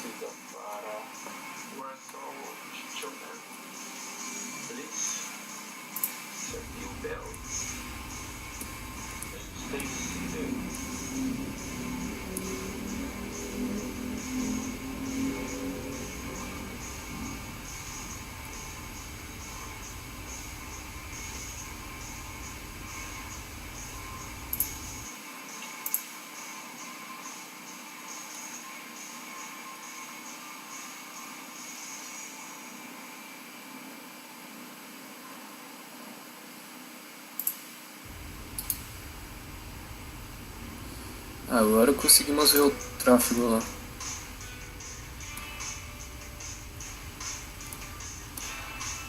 Nivelado.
Se pá, e o Thiago a gente vai pousar ao mesmo tempo, cara. Não sei quanto falta pra ele. Mas aqui tá enrolando até que um pouco. Deixa eu até ver aqui. 30 milhas náuticas ainda para o Treve. Mas iniciamos nossa aproximação já.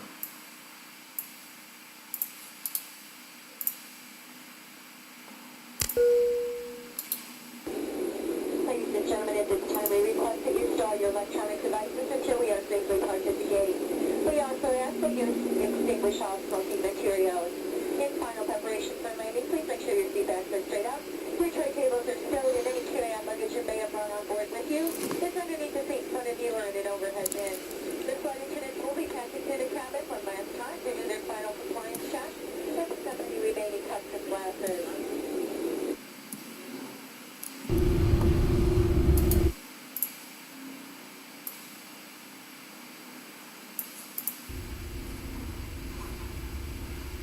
Ok, vamos que vamos.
Cape Town traffic Springbook 1473 is maintained 6100, is inbound in all traffic, and expect ILS runway 19er, aeronav GNSS.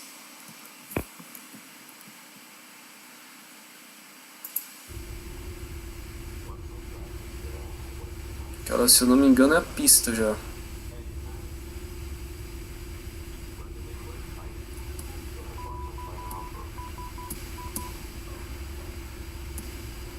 Ali já deve ser a pista. Vou até conferir aqui. Ó, o Treve 6100. Beleza.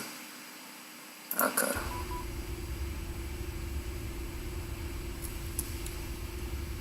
Vamos diminuir para 180 nós.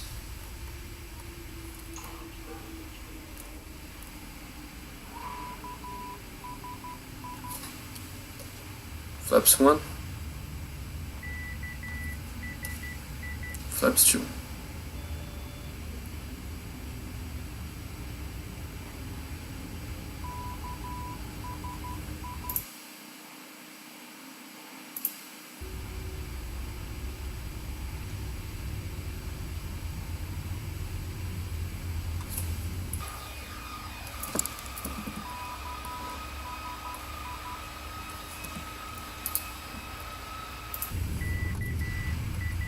Manter o 960 nosso.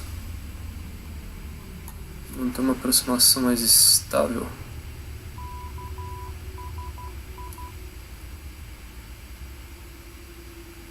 Olha que legal, cara.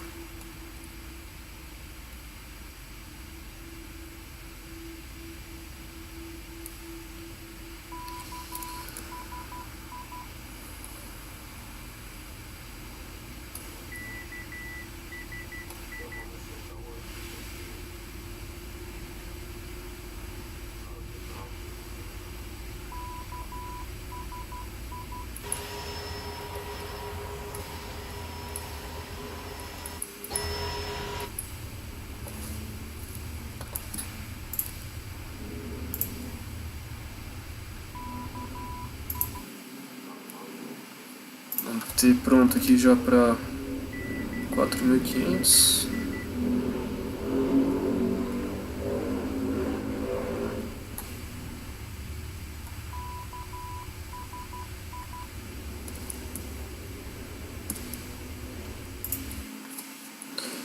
Capital Traffic, Springbok 1473 is on approach, runway 19er.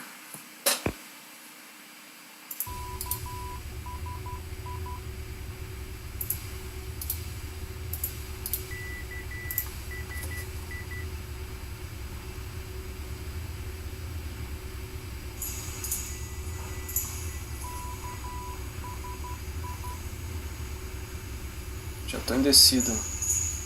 Yup.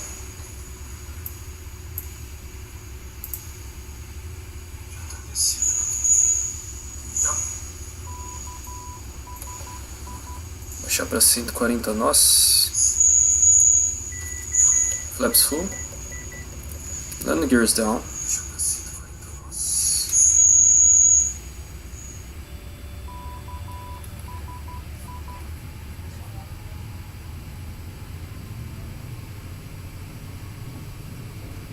Manter o controle da...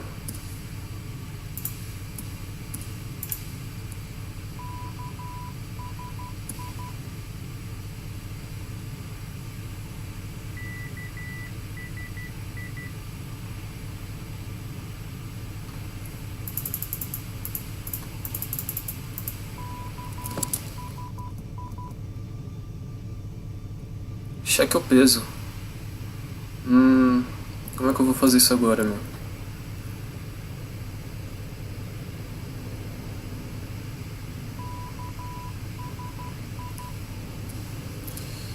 Esse é uma descida pra...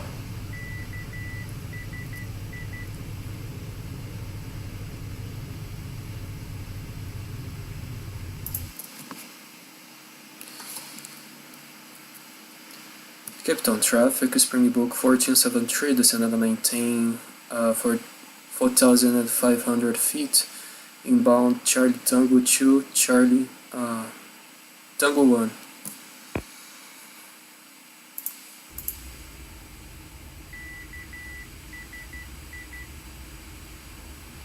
$4.500 mantemos.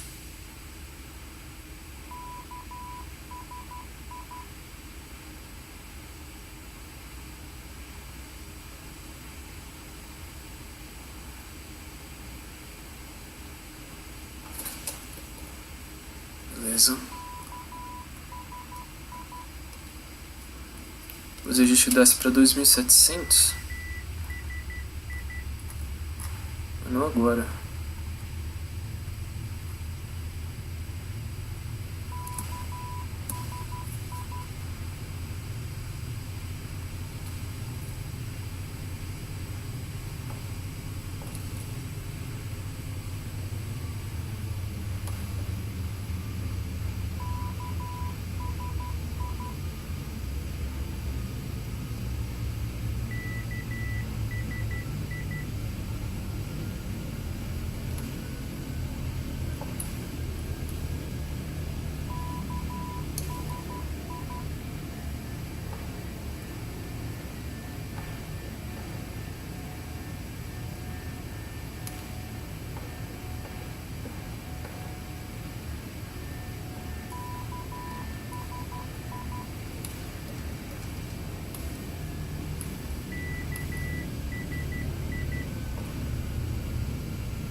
Cape Town Traffic, Springbok 1473 is on final approach, runway 19er, descend and maintain 2700.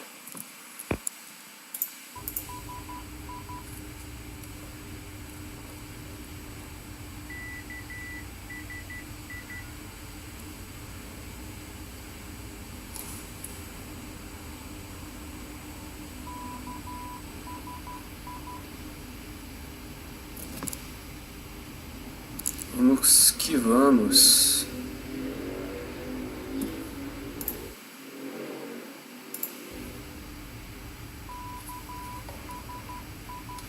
Nível 2500.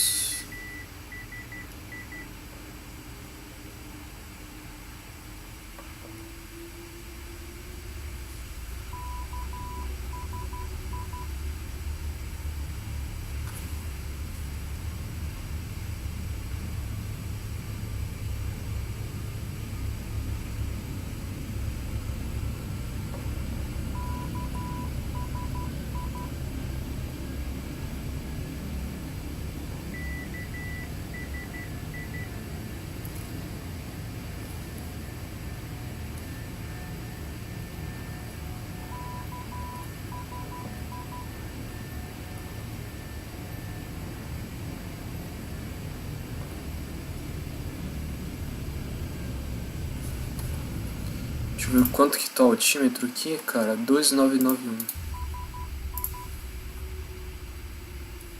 Beleza.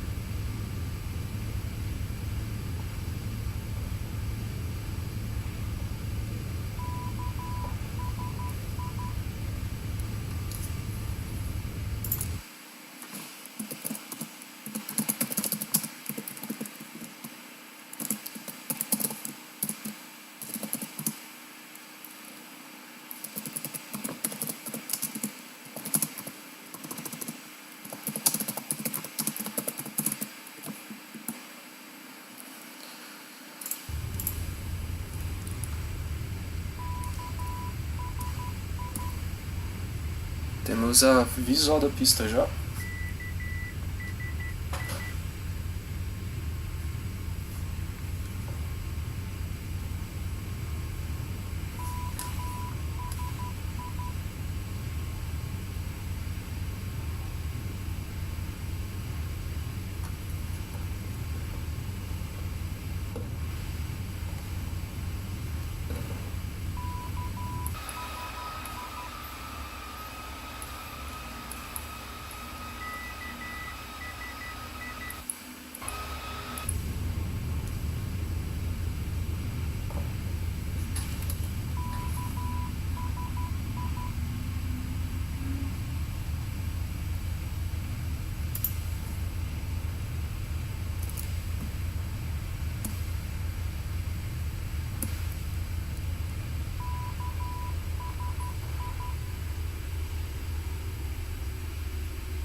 Ó, vai varar, hein? Vai varar. Essa aeronave vai acabar varando, cara. Eu tô até vendo. Putz, grilo.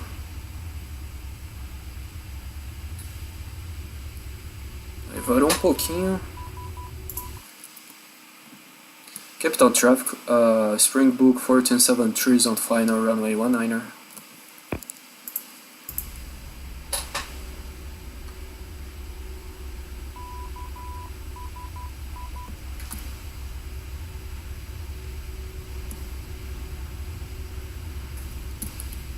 Manda manual mesmo.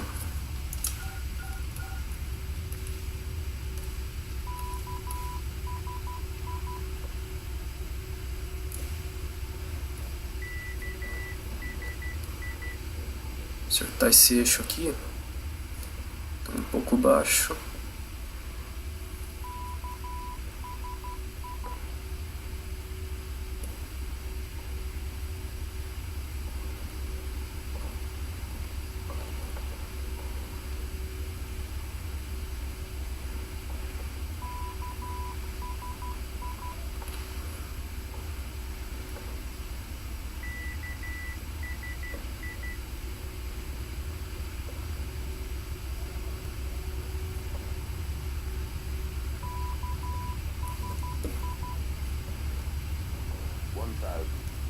1000, check. On the lights on. Flaps full. And gears down. Check. For landing checklist completed.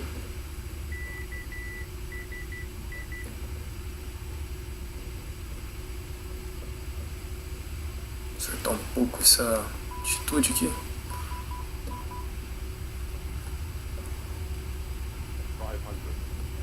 500.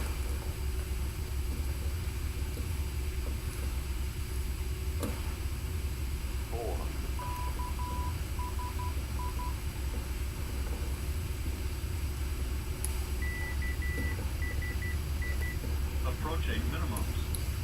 Continue.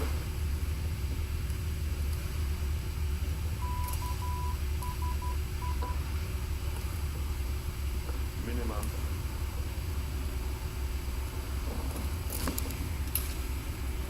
The throttle off. 100. 100. 50. 40. 30. 20. Retard. Ground spoilers. Reverse green.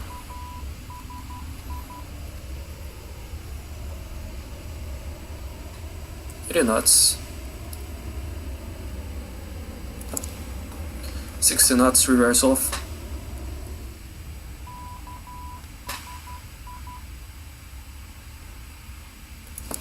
Great landing.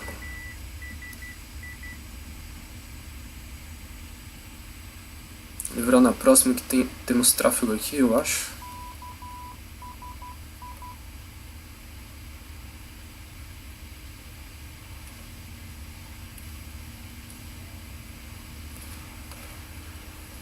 Valeu, Lucas.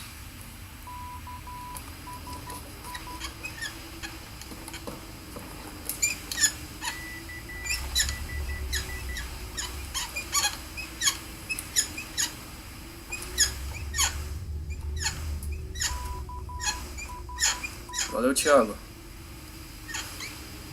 Eu vou ver se eu pouso também daqui a pouco.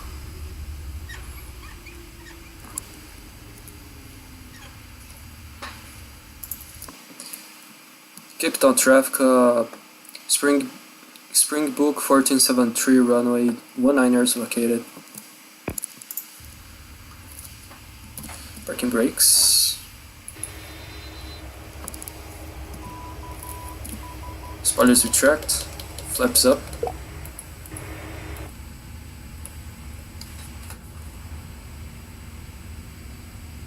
Landing off.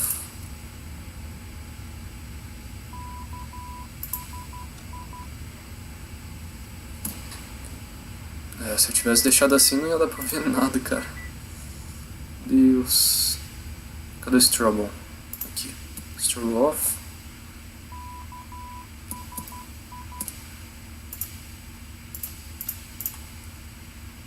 Beleza. Deixar no modo Charlie. Quer dizer, vamos tirar do modo Charlie e colocar no standby e o...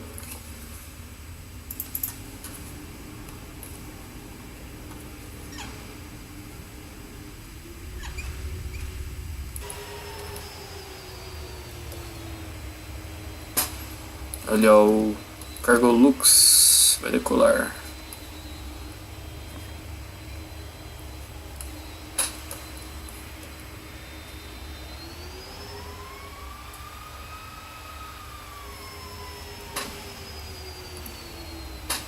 Acho que aqui tá bom. Eu vou ver no canal do Thiago o pouso, cara.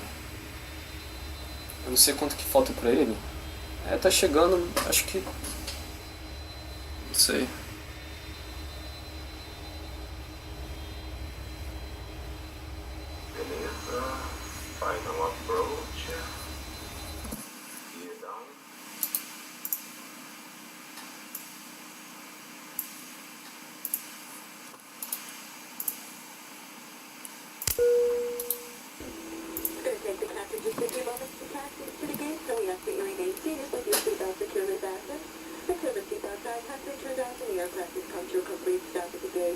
That will be your only indication that it's safe to get up and move about the cabin.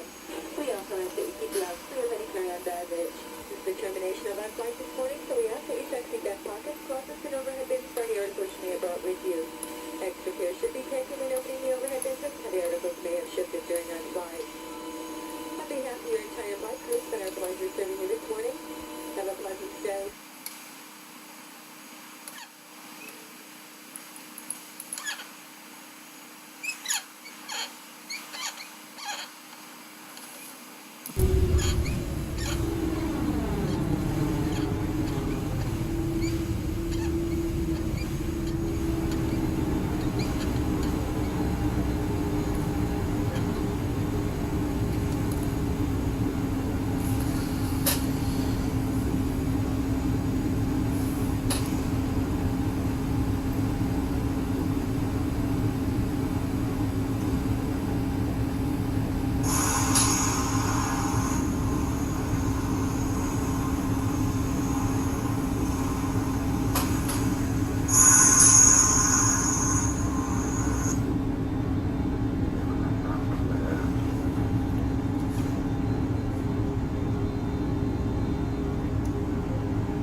Parking brakes on.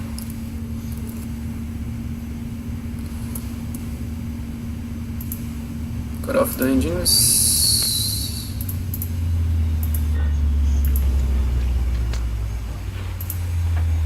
On a croak.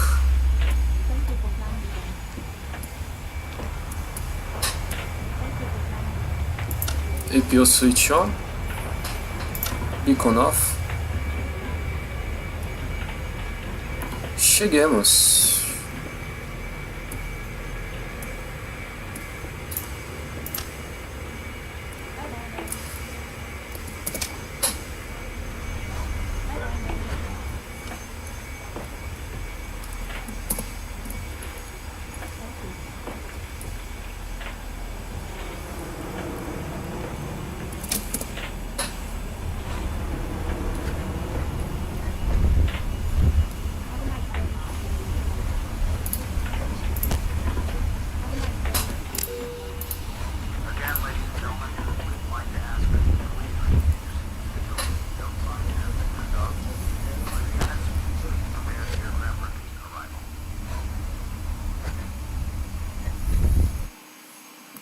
Beleza.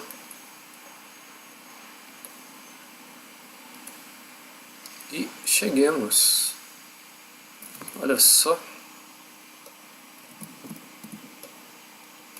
Foi um belo de um pouso, cara. Um belo de um voo também. Vamos ver o pouso do Thiago aí.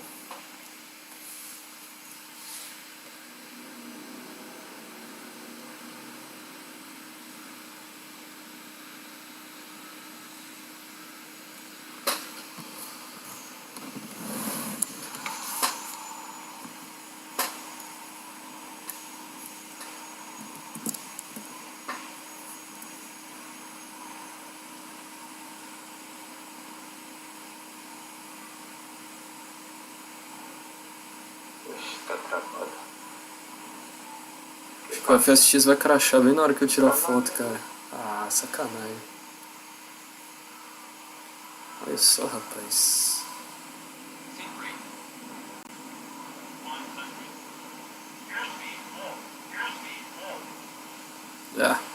Crashou o FSX, mas não tem problema, a gente terminou o voo. Eita. Bom, pessoal, então é isso.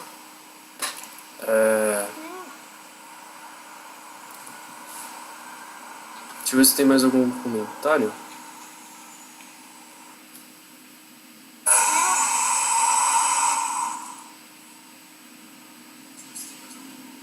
Esse é o que inaugurou lá em Guarulhos uns dias, né? Pior que é, cara. Na verdade, o que inaugurou lá em Guarulhos agora foi o do A330-300. Mas acho que dá na mesma, pensando bem. Eu não fiz com o A330-300 porque eu não consegui instalar, né? Mas eu gostei muito desse A330-200. Bom, pessoal, então é isso. Muito obrigado por assistir e